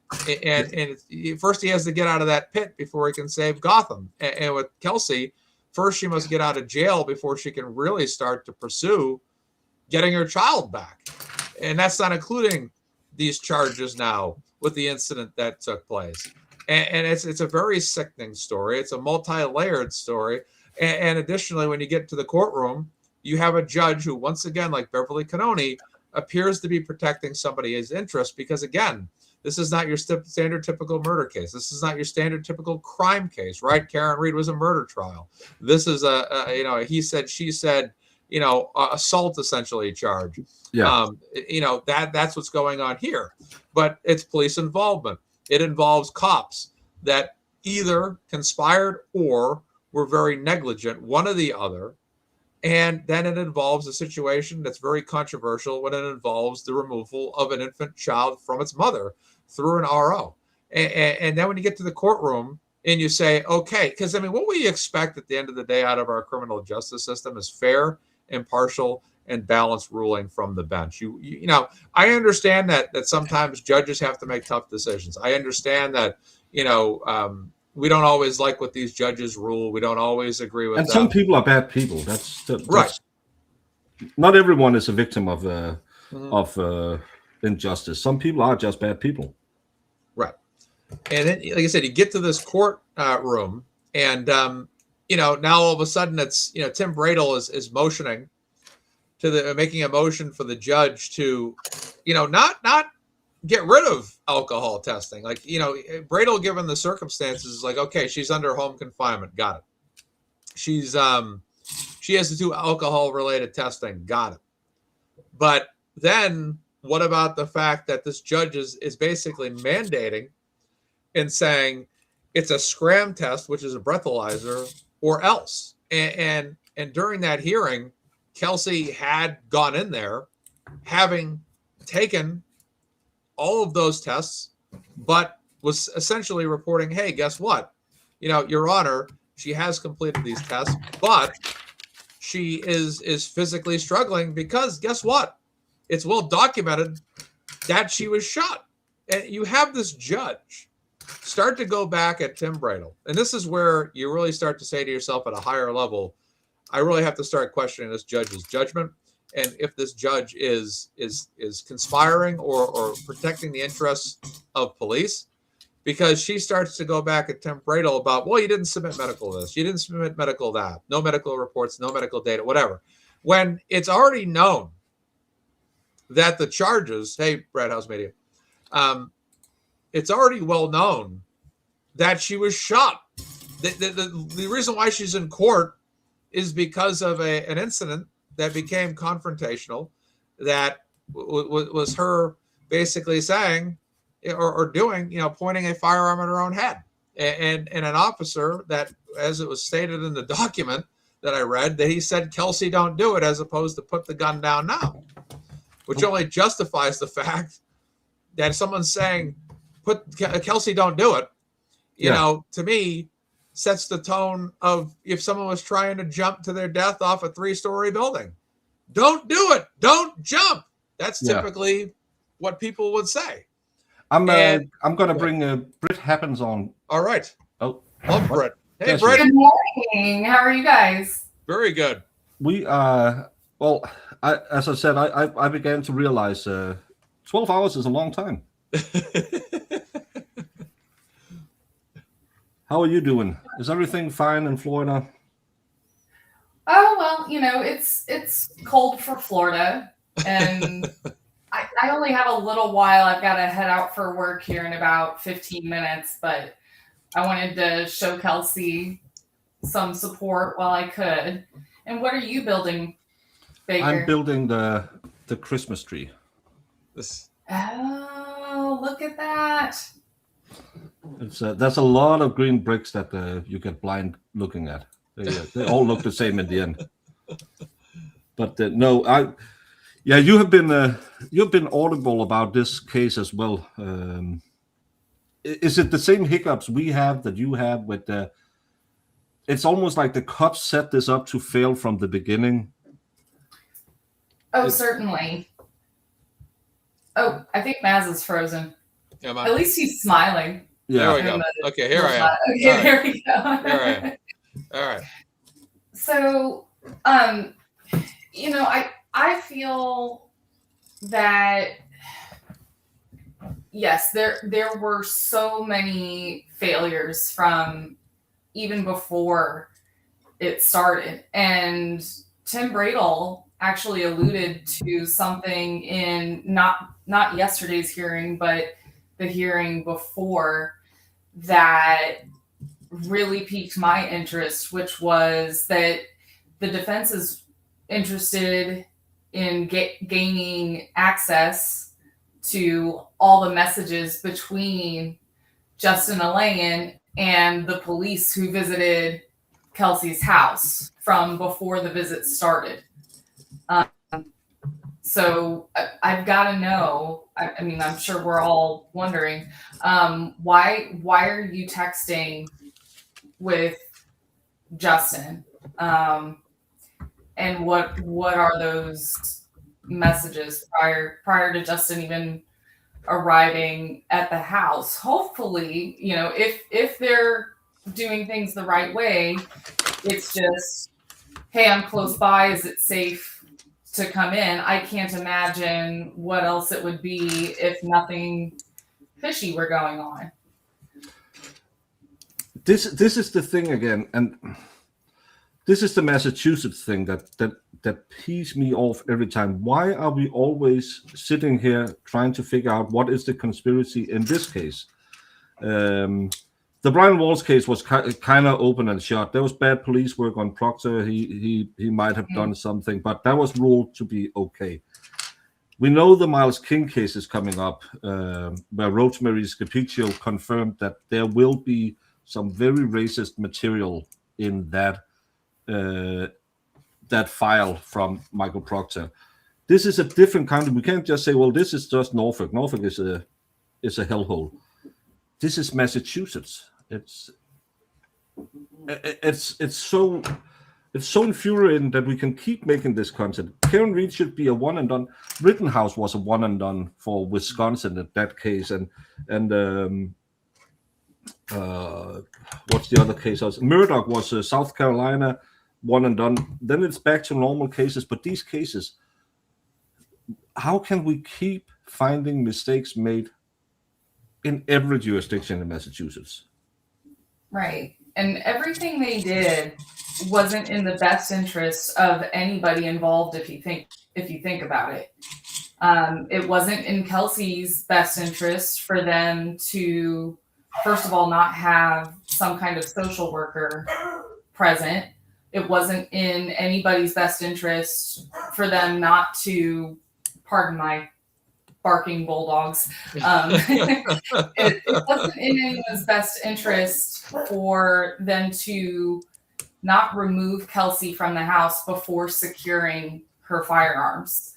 What they should have done is held her, you know, in the driveway, in the front yard, and asked where she keeps them and how to access them. And then they should have gone and gotten them on their own. They should have, you know, again, had somebody there to assist in transferring the baby to Justin, someone's care. Why did you bring Justin to that house? Why was he part of this whole situation? Your job as a police officer, as any kind of first responder, is to operate using de-escalation tactics. And something like having a good morning, Bodie. Something like having one of the parties involved where there's obviously bad blood. He just asked for a restraining order against her and got it. It's certainly not any kind of de-escalation tactic to have him there. You're asking for people to be more on edge. And a question that I have about having him there, if they had already signed the no contact order and Kelsey was getting a restraining order served, are you not supposed to be maintaining your own distance as well? So, like, if I get a restraining order against Mazza tomorrow, why would I show up to the house? Why would I show up at Mazza's house when they serve the order to him? Am I not violating that order to be showing up at Mazza's house?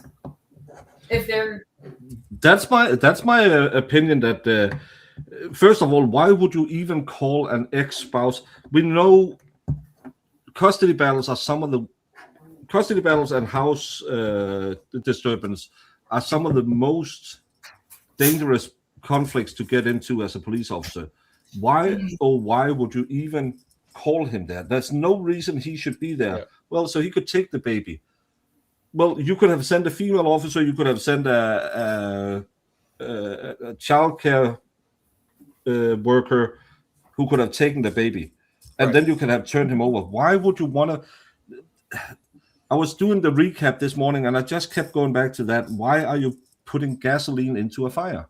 Right. Exactly. Someone should have, if this was going to happen the way it was, and Justin was going to be the one to care for the child and take custody of the child, someone should have taken the child from Kelsey's home and then transported the child to Justin. A social worker, a police officer, somebody should have taken the child from Kelsey's home to Justin. The victim isn't required to stay away under the restraining order, and there isn't punishment for them if they break. It's a flaw in the system. Well, but again, you're getting a restraining order because you are afraid. That's she beat him up on at that bachelor's party. I don't know how Britt and her husband gets along, but I'm almost sure you have had arguments that probably was worse than what we read in that document. Oh, she yelled at him. I was married once. Trust me, that's not the first husband or wife who was ever yelled at. And she pulled his arm. Yeah. Well, that's all the violence. Exactly. Like, I don't see someone who's actually afraid of Kelsey. What I see is somebody who's trying to get ahead of something else. And so he wants his narrative to be the first one out there. Because if you're the first one to get your story out, then it gives you more of an advantage. I don't know if you ever saw the Rentala case, but the police officer said, yeah, the first one through the door is the one we believe. He actually said that. That's why the Rentala was a lesbian couple where it's the first lesbian couple that killed each other in Massachusetts. But and Rosemary Scapicchio was her lawyer. Great case. But her wife had a restraining order against her, and they said she was just the first one to go through the door. And we give a restraining order to the first one who makes a complaint.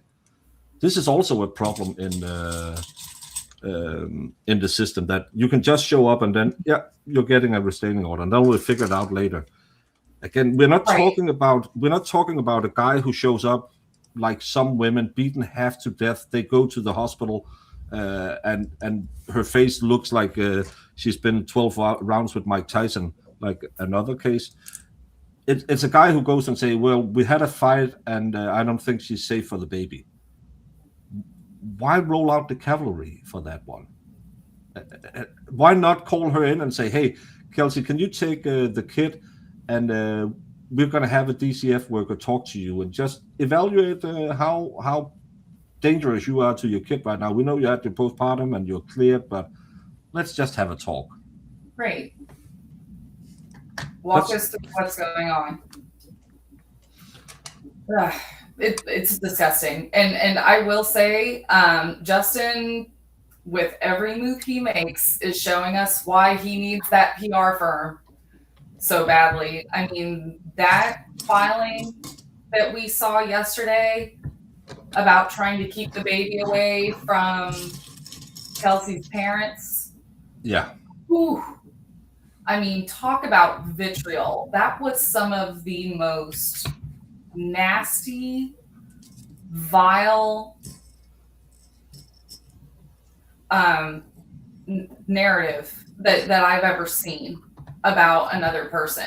Someone who, he was happy to accept free babysitting and gifts and financial support and whatever it was that Kelsey's stepdad and her mom was providing for that child. I mean, they were seeing baby Caden at least twice a week. And Justin had no issue with it then, but now that they're asking for visitation, some of the things that he was saying, oh my goodness, trying to make it look like they were trying to audaciously mislead the court because technically speaking, Kelsey's dad has no biological connection to the baby. I'm sorry, that he is the grandfather that Caden knows. Yeah. And I'm sure there are plenty of people out there, many of whom probably are right here in this chat, who will speak up and say not all family is DNA. As my dad always said, it's not who makes them, it's who pays for them. And that's, yeah, it's there's a lot of people coming together later in life and mixed families and stuff like that. And I grew up with two half brothers, and my dad tried to treat them as his own because they were part of the relationship. And it's the first filing I read, it sounds like he's sitting with the checklist. How do I get a restraining order? Oh, she has to have had violent tendencies. She hit me. Oh, she has to have been verbally abusive. She yelled at me. And that witness, the friend who knocked on the door and asked, "Is everything okay?" It sounds so weird that this guy, I had to go to a hotel and stay there overnight because this 110-pound woman is so dangerous. She's so scary. Yeah. So scary. And, Justin has not in any way proven that Kelsey has failed in some way to give the best care to baby Caden.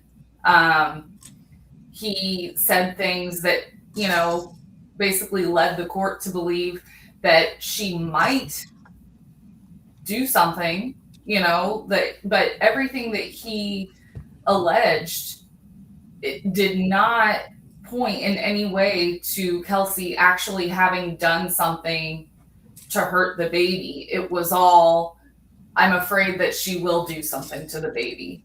Yeah, could have, would have, should have. It's but everything in an imaginary world is dangerous. And that's why I wanted that conversation with someone who could say, okay, is she really that unhinged? I don't know. Right. I mean, according to her record, no. As far as what we can look back upon and see what she has actually done, she has actually taken good care of her child. Yeah, even with postpartum depression, she has been a good mother, and it's that should show that with a postpartum that she can still be a good mother and take care of the kid. That's she's not in a heightened danger to the kid or the kid's well-being, because even when she, because she was working 24-hour days as a firefighter. She was alone with the kid with her mom. That's I don't buy that she was such a bad mom, because I feel so sad about her. That's just the thing. You just get mad. Me too. And what really hit on one of those pain points for me reading Justin's motion yesterday was how he kept alluding to the fact that now, since we're in December of 2025, the baby has now spent more than half of his life away from those grandparents. Yep.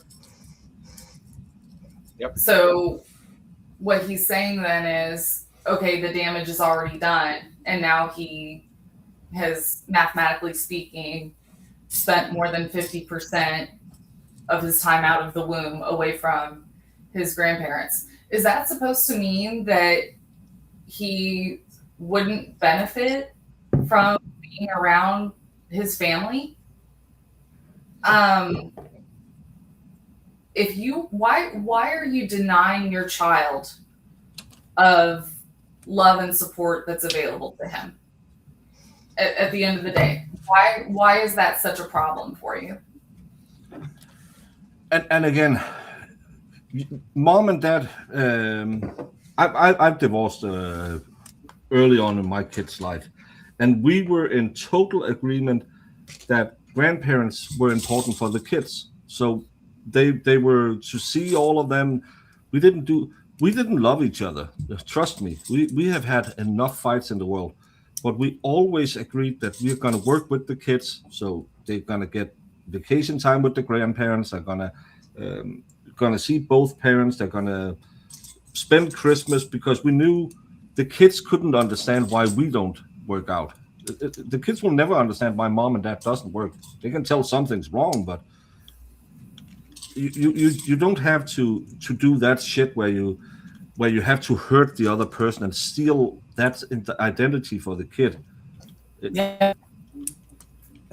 I just feel so enraged that the system is just, nope, that'll be fine. Also, that she can't have any visitation. She should have access to supervised visitation. They should court order that, because this kid has spent more time away from her than with her, and I'm so sad about that part of it. Oh, me too. I mean, think of all the convicted felons who, not only are they allowed supervised visitation with their children, but a lot of the time the state facilitates it. Yeah, it's court order. Yeah, I mean, and they'll pay for transportation sometimes. I mean, it's crazy how much the state steps in to assist with visitation, people who are actually convicted criminals. And Kelsey is a pretrial defendant. She is legally and constitutionally innocent. And that little trick about, I don't know if there is any way she could have been kept closer. Master, do you know that if she could have been kept closer to home? Because just sending her across the state, that alone, how are you going to bring a kid that's 10 months old across the state every other week? You're not going to do that. It's difficult. And it's going to be difficult for a pretrial detainee with that much distance to prepare to defend yourself in court. It's difficult to visit with your attorneys. It's difficult to visit with your family.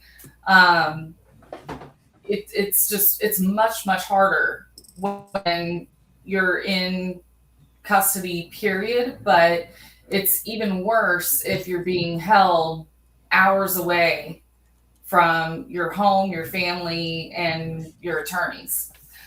Listen, I've got to run and get to the office, but guys, please, if you have the means, Kelsey needs all your help, as much as she can get. If you can't donate financially, please just continue to help spread awareness. Perhaps write her a letter. I'm sure one of us can get information out on how to write her, and just give, show her some support, because she could definitely use it this Christmas. But yes, seeing her yesterday shows you that she is heartbroken. And thank you so much, Britt, for stopping by. And I think I hope my mods, lazy bastards, have shared your link wide and all the way around is what I'm trying to say, because Britt is a wonderful, wonderful YouTube creator that you also go and follow. And this is also raising awareness of new YouTube followings you might need, because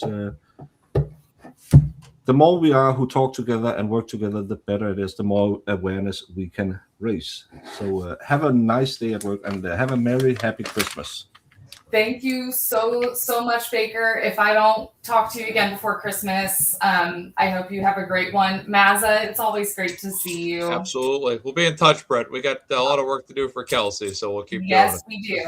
All righty. I'll talk with both of you very, very soon. Thank you, chat, for having me. Oh, no, my mouse is frozen. Just hit the power button. Yeah, I'll just do that. All right, you guys take care. Take care. Bye. Yeah, we're gonna have Britt's gonna be a guest all day. That's, great. I'll come back later too. No, it's just if she can't turn stuck. it on. Oh, I see what you mean. Yeah, it's gonna have Britt Happens as a guest. You might have to bump her from the studio at some point. That's funny. I'm gonna kick her. So yeah. No, but it's and I love. She has so much passion. I love having her on. One of the reasons why I love Britt so much is I just feel like she has a real deep focus on the issues at a very legal level. She looks at things very analytically, which I like. So I like her approach a lot. That's one of the reasons why she's always been one of the top people I've always gone to for fundraisers, because I just like her level of education. Even when we've had guests on, like attorneys, her questions for those attorneys are always very structured and sound, and really add strongly to the conversation. And what I like about her too is just, I think, like organically, she just really cares about these topics, and I really like people like that. And I really appreciate all the contributions she's made to today's show, as well as my show and many others. She's really someone that's, she really is into this stuff and knows a lot. And I can't say enough kind things about her. Love Britt Happens, and people should follow her on X and YouTube as well. I don't know if she's done a show in a while, but I know sometimes she will do shows. Yeah, she doesn't. Yeah. But follow her on Twitch and see if she promotes where she's going, because she's always a good guest on the shows, as you say. That's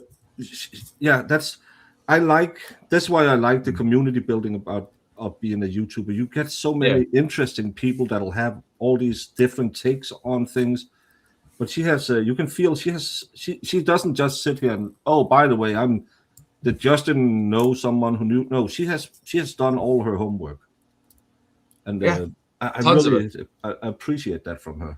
Tons of homework. It's incredible, and like I said, her knowledge base is incredible, and it's amazing she's not actually an attorney or paralegal.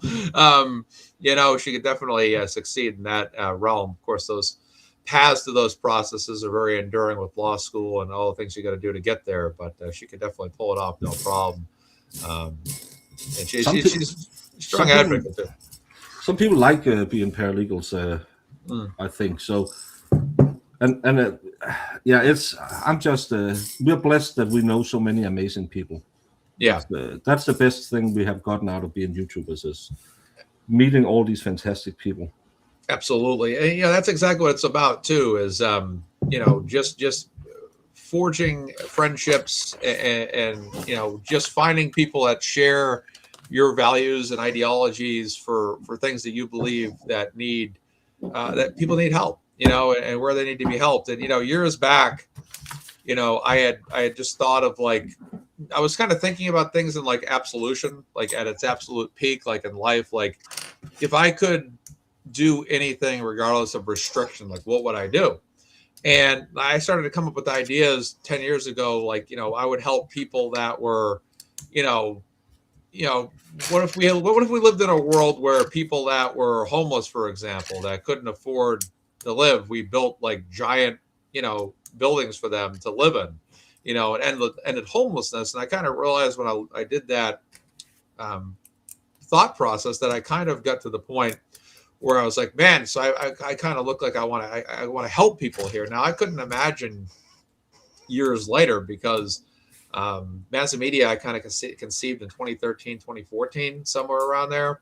And I was never would have thought this would have been anything but sports, movies, other topics, but when the Karen Reed case happened, it was like, my goodness, I never would have thought that, I would be involved in the true crime world, and people would walk up to me that were longtime true crimers, and this would be just another, Karen Reed was just another case in a long line of cases they followed beforehand and cases that they're going to follow. And I was like, okay, I'm not a true crime guy, actually. I'm actually, a couple months ago, I was talking about Patriots games and movie releases and talking about Avengers Endgame coming out. And I just got so caught up in the Karen Reed case because of all the information I saw on it. And I was like, the more I read about it, I'm like, this is a wild case. So little by little, I started to tweet. And then at that point, I took a break. I used to have a lot of friends on my old Mazda Media version, which was sports every Thursday night around 8 o'clock. And then, Richie from Microdots reached out to me and says, hey, man, I've seen you calling like the Young Jerk, some other shows. You should be on shows. I'm like, okay, cool. And I never would have imagined that I'd make so many friendships, throughout all of this. And, like I've said, I'm happy to get to know people. I like to be on great terms with people, the best terms I possibly can, and support other people's shows. Me and you, last year I was on your show for the Content Creators Christmas. You did about 12 shows, I think, or 25 shows. I did a baker's dozen. I did 13, but 12 days of Christmas last year, and that's why this year I wanted to do 12 hours of Christmas because. Right. But yeah, it's and you get to meet all these people, and you get to learn from them, and you get to hear different reasons why people are doing this. But I just find it so heartening that. Again, you were a sports guy. I started out as a politics guy, but we're all seeing the same injustice and all want to help fight it. Because normally I would have skated on. I would have been covering someone who unalived their sister in Wichita or something like that. But Massachusetts just did something where you have to say, what the hell's going on in that state? It makes me afraid to go visit you. Yeah. Oh, it's crazy. It's crazy. And I mean, you've done a great job too, Broke. I mean, you have so many coverage of so many different topics that you talk about, and it's fantastic stuff. And even last night, many were saying about you just how fantastic it is that, a lot of these cases are international cases, and you being a great man from Denmark are amplifying that to your audiences, which is fantastic. And I'm loving the Lego build. Quite honestly, this is very. I'm kind of enjoying watching this as we talk. It's like this is awesome. It's oddly therapeutic. We've been doing. I bet. And you've been here for almost 2 hours now, and I'm. Oh really? Yeah. Yeah, it's just the time's just ticking off when you're sitting doing this, because you don't sit and concentrate and I have to talk and actually it was Valhalla who I'm gonna run the next segment. Will be for him. I think you've been on when I had him on. He was my guest host doing the Karen Reed stuff. Oh, okay. And him and Dave MLS, they invited me and the expert on one night and said, we're going to do a new concept. Everyone brings a set of Lego and we just talk. Because you get out of your head. You don't sit there and say, oh, I need to hit this, I need to hit this, I need to hit this. And it's really, really fantastic. And it's just therapy for me. It's true crime and some Lego building all at the same time. It's not bad at all. It's good to keep your hands busy. It's coming along very nicely. Is that attached to the bottom section? I think. Oh, there we go. There you go. Perfect. It's gonna be a big one before. That's what she's. No, I'm not supposed to put it on yet. I'm gonna take it off again. So you got some other pieces to go before then. Yeah, There you go. I think so. It's a little. Oh, it's just this one. Don't touch it too much. Yeah, right. It's a little. I'm happy it's done soon because there's a lot of green pieces that you just move around all the time. But it makes time go by, and we're almost 1/3 down. That's it's gone faster than I thought. So absolutely. Like I said, I think for all of us, I think at the end of the day, raising awareness for matters that matter is important. And I think that, there's sometimes debate about Kelsey. Did she aim the firearm at the officer, Noonan, or did she put it on herself? And regardless, I think that Kelsey deserves the best fighting chance possible, because ultimately there's a lot of debate about what happened, and the procedure was off. And I think the postpartum depression argument makes huge sense. And I think that, the fact that officer uttered the phrase, "Kelsey, don't do it." Yeah. That's, you're trying to stop someone from doing something to themselves. And if, as opposed to saying, something else like drop the weapon. Right. Put the gun down. Something like that. And that's very telling. And I think that Tim Bradle is going to get a lot of mileage out of that once trial hits. I'm hoping that they'll release her soon. I can't knit. I have no arts and crafts talent at all, Miss Jessica. I have culinary skills. I have yard working skills. I have sports skills, but no arts and crafts skills that I'm aware of. And if they are, they're modest. But no, the SJC. The problem is the clock's expiring here. This is we wanted her out of jail by Thanksgiving. We never wanted her in jail in the first place. And here we are now. Christmas is 5 days away. It's the 20th, and there's only a couple, court days, business days that are not non-holiday days before we get into it here. So you're looking at a situation where she sits in jail during Thanksgiving.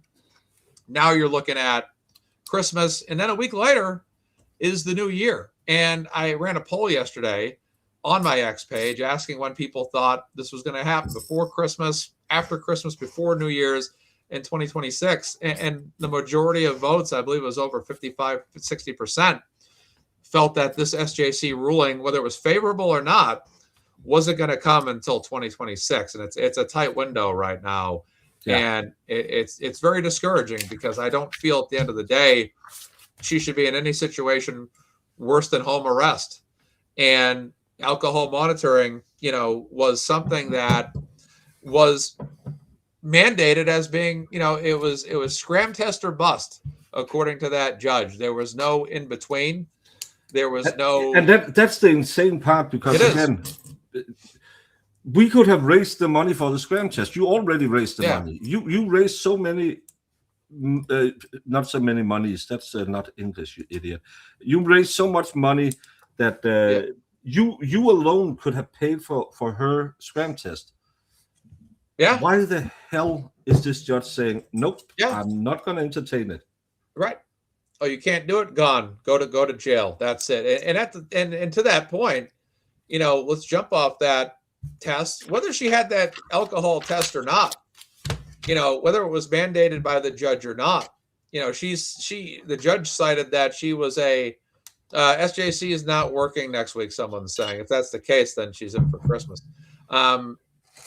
I would say this: the fact is that there's no alcohol related charge anywhere at all. That's the weird part to me. Yeah. And she's got the ankle monitor. So if she's a threat to the community, would not the ankle monitor sound off if she got too far outside the front door? And that would ultimately flag the cops to come over and apprehend her. So this whole threat to the community, I mean, what is she? Let's be honest here. If she has an ankle monitor on and she downs about a 12-pack of Coors Light or Bud Light or whatever, just decides one night, you know what? Yeah, I'm tired. It's Friday night. I got to stay in this house. Let me just get drunk as hell. Let me just go all out partying and get absolutely out of hand. She's still got an ankle monitor. So she's sober or drunk, and she goes outside the front door and violates that ankle monitor range.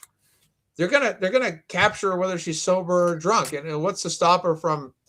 What I'm trying to say is whether or not she's drunk or sober, what's the difference? If she left her house with an ankle monitor while she was sober, is that not a threat to the community? So wouldn't the most preventative measure arguably or inarguably be that she has an ankle monitor on? And would not that ankle monitor be sufficient to monitor her physical activity? So like I said, if she decided to go outside her house sober or go outside her house past a certain range drunk, well, I guess she'd be a threat to the community either way if she was in fact a threat to the community as the judge is citing. So to me, I just feel like this whole what is the point? It's like, yeah. Go First ahead. of all, yeah, there's no what do you call it? There's no threat to society. She the only one she's a threat to is Justin, if you are to believe him. Yeah. And that's the thing. Well, fine. She's a danger to him. Put on a GPS monitor.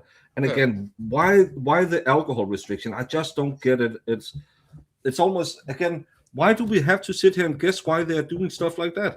It should just be okay. It's Massachusetts. Law should work. Why the hell doesn't this fit? That's how it goes. There we go. Just take some finessing there. You're good. That's a lot of screwing around. All right. No, but it's why do we need all these weird? We're doing it over and over and over, and we're sitting here and we're arguing every time, saying, "Okay, where do we go? Why do we always go here in Massachusetts?" Oh, yeah. Apparently that was all. That was a lot of pieces left. Yeah. But it's very involved. Yeah. No, but I'm just. Why the hell why can't Massachusetts get it right? That's the question I want to ask. Why can we find so many? And you and I are not lawyers. We're idiots who talk online. Right. But at the same time, we can see how bad it is. Mm. And that is that's the disturbing part to me. Why the hell isn't this long enough? Why isn't this long enough? Everything's going wrong now. But why? Because we shouldn't sit here week after week and discuss how bad Massachusetts is. That's what I mean. The thing too is, I think that I don't believe that our judicial system is necessarily like. If you look at the Brian Walsh case, I think that every measure of that went swiftly. They arrested the right guy. The judge was fair and impartial, and I think the jury got it right. And I think that the justice system was very swift and very efficient in that process. But when I look at Karen Reed and I look at Kelsey Fitzsimmons, both who had moments where there was a debate, he said, she said almost kind of scenario where people are saying she did or she didn't, heavy debates. Both situations involve cops, and both cases now involve judges that are, really making questionable decisions that I can't imagine most other judges making. And again, she's a threat to the community. She's well, if she's going to be under house arrest, and again, sober or not, I guess she'd be a threat to the community and she's under house arrest. But let me, cite to me in which way, because we have not had a trial yet. It has not definitively been determined by a jury whether or not she did or did not do what they're saying she did. And at this time, this just seems like a way to put her away. And I'm wondering why they're doing it. Why the drastic measure? Why is it so? Why is she allowed? Why does this judge approve for her to go when she was out of jail, when she was under house arrest? She was approved to go to, with notification, I believe, to go to doctors as she needed, right? So they would approve a particular route where they pre-approved the time, the appointment, the travel route, all that stuff, and she would go to her doctor's office, all right, and that was approved. So I'm just going to jump in the other studio. Sure. You entertain the troops. Will do. And then, you know, she is approved to go on those travel routes, but then at the same time, they don't want to allow her to do a blood test or a urine test at a facility that they of their particular preference. So if they're approving the doctor routes, why can't they approve the blood and urine routes? Or I heard in some cases they can just send someone right to the house. But like I said, what racks my brains the most is if she's under house arrest and she's got an ankle monitor, whether she was sober as could be or drunk as could be, ultimately the same physical presence would abide. And I think that ultimately this is an overaction. Like I said, no worse than anything right now.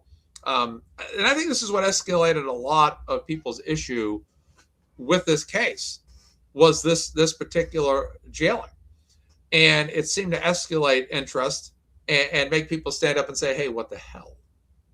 And there's a lot of controversy here, but that ultimately, you know, like I said, this should, beyond what the police's involvement is, this should have been no more than a restraining order / custody battle between Justin and Kelsey alone. And then when it escalated into what it escalated in that house, it should be no worse than Kelsey being under house arrest right now, right? So that's trying to get her kid back. That should be like the second level of how bad it should be. But it shouldn't be her being in jail. And I think that's the biggest driving force for the outspokenness that I have and the outspokenness that many people have, is that it doesn't make sense that she's in jail over this. And it seems like an overaction by the judge to place her in such a situation. And those are my thoughts. Returning to the studio now is Broken Baker. Welcome back, Broken Baker. Yeah, I heard that, Law Girls. Yeah, she can come back to retry Scram. I know. I'd like to see that happen too. Yes, that is correct, Law. And Law Girls Not Attorney has been, I think, at just about every hearing, and has been one of the front lines people advocating for Kelsey along. You know, the Law Girls, both of them, I should say, and they're a great tandem, those two. So great work. That's a mother-daughter duo that it is that really kicks butt. Yeah, absolutely. And I love that all of this hardship has brought so many good people out and into our lives. Like we talked about, we've gotten to meet some wonderful people. I've talked to people who went to meet all of you at the standouts and stuff like that. And it's so nice to hear how this community has come together and how all of these new creators and I love that they're reaching out and saying, hey, I want to do this. Can I do can you help me get into this? And I'd like to start streaming, and I'd like to cover this. Do you know how I get these documents, and what camera should I get? And there's so much enthusiasm out there, and I think it's good, because so many people, like you said, they watched the Karen Reed case and said, I thought cops were good guys. Yeah. And now they found out, no, cops are actually assholes. and that's why I really love what was built, and I love it when new people comes and say, okay, I want to support this fight. Mm-hmm. And talking about supporting, because we're coming out on the 4th hour, let's go to the website and see if we have made a little this one, a little contribution. We started out at $53,065, and let's hit the refresh. We have raised $730 today. Perfect. Thank you all so very, very much. And like I said, I'm going to read the super chats here, because I please contribute through the links so it goes straight to it and don't cost YouTube money. Stay strong, Stay strong, Kelsey. This lovely state of Massachusetts is a cluster F. Justice for you, Kelsey. Stay strong, sending you hope and love. You are not alone. We stand with you, and you are not and will not be forgotten. Broken Baker's fundraiser. Prayers for you, Kelsey. Praying for you, Kelsey. Stay strong. I'm in full support of Kelsey Fitzsimmons. No mother should be kept from her baby. Kelsey Fitzsimmons. God bless. Kelsey, your fight is our fight. I'm sorry that you're enduring all of this. PPD requires support, understanding, and love. We're here for you. Hugs to you. Thanks, Broken Baker and Masa. In honor of my mom's heavenly birthday today, thanks to Baker for his fundraiser. Praying for you, Kelsey. Stay strong. Thank you, Baker man. Thanks, Baker. Broken Baker fundraiser. Prayers for you and your son. Broken Baker fundraiser. Stay strong. So many support you out here. Watching Baker's fundraiser, praying for you, Kelsey. You should be home with your family and be with your baby. Remain strong. It will happen. The whole world is watching. We're all supporting Kelsey and stand for due process and the Constitution. Charlie Lynn. I think I have read the rest of them as well. Perfect. So great work, everybody. Great work. And great work from you, because you are always the guy to go to with the Kelsey Fitzsimmons stuff. Thank you. Thank you. Your chat, your link has been shared, and I've linked you down in the description now. Everyone should go, and you already do that. I know you already follow Masa, because he is the guy that you need to follow for this show. And no, that's the wrong one. I'm going to redirect over to the next one. I'm going to start that up. It's because YouTube won't promote streams that go over 4 hours. And the next one will be the Valhalla Awaits. But we'll still have the links in the description for Kelsey if anyone comes in late. I know it's about getting out of bedtime now for lazy Americans. So, Masa, thank you very much for helping me get through these first 4 hours. And thank you, all of you, because you are wonderful, wonderful people to support a woman you don't know, but you took an interest in because this woman was run over by the system. And this is why we do what we do today. Ask Baker about the Pats. About the Patriots? The New England Patriots. Tom Brady's former team. Yeah, as I say, you had two great games. Oh, yeah. When Eli beat you in the Super Bowl. Oh, boy, yeah. Those are tough losses for sure. What's crazy is in both games, the Patriots had leads late in both of those games as well, and then the Giants put together, drives that both featured incredible catches, which were rough to watch. I thought for sure the Patriots could win both, but unfortunately, there were some a dropped interception by Asante Samuel and a dropped catch by Wes Welker were two of the definitive non-plays of those Super Bowls. I'd love to know I'd love to know in a perfect world how that happens. It'd be nice to have even more Super Bowls. You can never have enough. How did Eli duck 3 defenders and send how many, was it 35 or 42 yards down the field? It was deep. He should have been down by contact. Usually the referees will blow the whistle when they got them in the grasp like that. Yeah. It didn't, when the play happened, it just looked like a standard deep catch. And I didn't realize how intense that catch was till they showed it on instant replay. And they showed Tyree pin the ball to his helmet. Now, what's interesting about that catch is that Sports Science broke down that catch, and they said that Rodney Harrison, in the way he put his thigh underneath the backside of Tyree, had he not done that, so basically what Harrison inadvertently did was he alleviated the force of ground contact, and if he had just let him jump up and land, the force of the ground probably would have knocked the ball out by itself and prevented that catch. That's why sport is fantastic, because we don't know why it happens. It just happens sometimes. And it has no rhyme. It has no reason. It shouldn't have been and we took your perfect season. That was the best part of it. That was the worst part. Yeah. I don't wish that upon any team to have the Patriots too. The thing about that team was the first 2.5 months of the year, they were lights out dominant. They were blowing teams out left and right. But then came the stretch where they played the Eagles and the Ravens and the Colts. And then even the Giants in week 17. And those 4 games were extremely tight, people forget. And that Giants team in week 17 was up by, I think, 11 points at one point. It was to the point where it seemed like the Patriots were going to lose that game. When the Patriots played the Jaguars in the wild card or divisional, they struggled in that game. And then when they played the Chargers, Brady threw 3 interceptions, injured his ankle, and they didn't even have LT and Phillip Rivers in that. And I'll get to that, J.E. Walsh. Don't worry about that. They didn't even have a great game. And people are like, oh, Patriots fans were all confident and cocky. I'm like, I don't know, because the Patriots, Tom Brady was in a walking boot in New York City 2 weeks before the game. And, I'm like, oh, here we go. And then the Giants pass, to me, as far as I'm concerned, the Giants defensive line and linebacking core won that game. And them getting the better of the Patriots offensive line defined that entire game. And the Patriots offense otherwise would have had a lot more points. Now, regardless of losing 2 Super Bowls, we still got 6, baby. And you know what?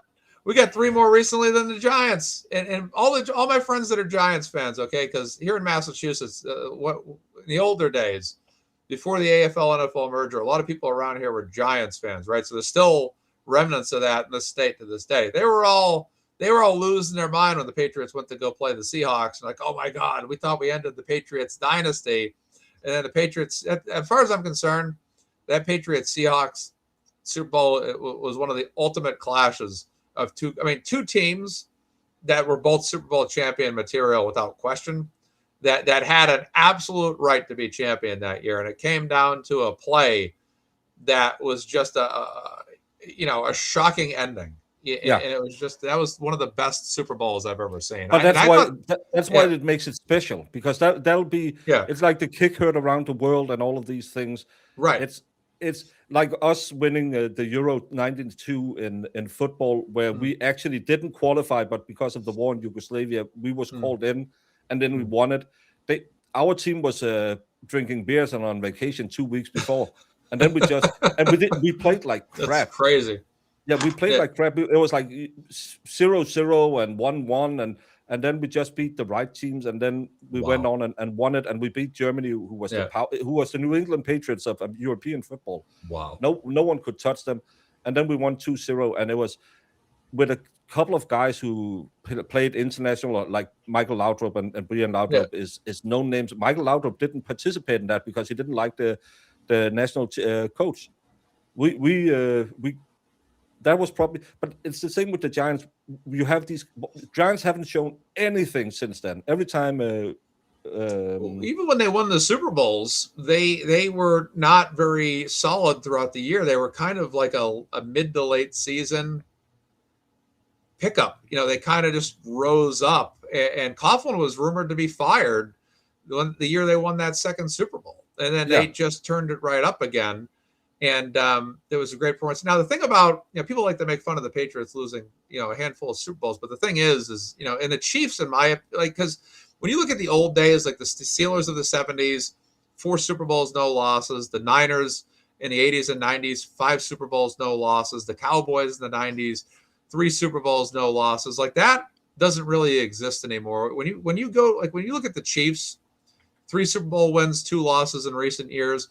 When you go to a lot of Super Bowls, you're going to have, you look at all those games the Patriots were in. There were a lot of games. They could have reasonably lost the Seahawks, Falcons, Panthers, the first Rams Super Bowl.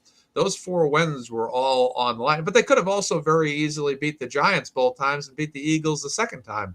And when you go to all these Super Bowls, the problem is that you're constantly playing the best team from the other conference that's going to try to have their best game that night. And you just, and I think that's kind of the new normal in sports when you're a dynasty. Even like the Warriors in basketball, they lost to the Cavs once, they lost to the Raptors. When you go to a lot of championships, eventually you're going to start to take some losses too. But I think what's great for the Patriots, and even for Chiefs fans, is you won the better majority of them. You won 6 out of 9 if you're the Patriots, and 3 out of the last 5 if you're the if you're the Chiefs. But I guess that's what happens too. People like to oh, you guys lost a couple times. Yeah, I understand. But, when you go to the Super Bowl 9 times against the best team in the NFC, you're not the Bills. Right. You're not the Bills. Right. There was the Bills. Was it 3 times in a row and they never won? 4 times. Yeah. They lost to the Bills, which they should have won that game with the field goal. Then they lost to it. Now, to the Bills' credit, though, every time they were in the Super Bowl, they did not play a bad team. The Giants team had Lawrence Taylor, and they had Belichick and Parcells in their coaching staff. Then they played the Joe Gibbs Redskins, which were always a tough team in the Super Bowl. Then they played the Dallas Cowboys dynasty twice. And it wasn't like they played like the 98 Falcons, that the Broncos walked all over. If they played a team like that, they probably could have beaten a few of those. But it's the best 2 teams who gets there. Right. Yeah. So it'll be that. But I'm going to end the stream. I'm going to send you all over to the next one. Massa, yep. You are immense. Thank you so much. Anytime. And everyone else, I'll be opening up the next stream dedicated for Valhalla Awaits. Go show Massa some love. Thank you. See you all later. Take care. All right. Have a good day. Thank you, Broken Baker. Free Kelsey Fitzsimmons. Free Kelsey Fitzsimmons. I'm Jimmy. How y'all doing? I know English is your second language, but you don't word It's my third, but I'm still better at it than you. You are the most important people in this case that everybody seems to have forgotten in this room is the jury. So we're going to take a 15-minute break and both sides take a pregnant pause and think about the jury.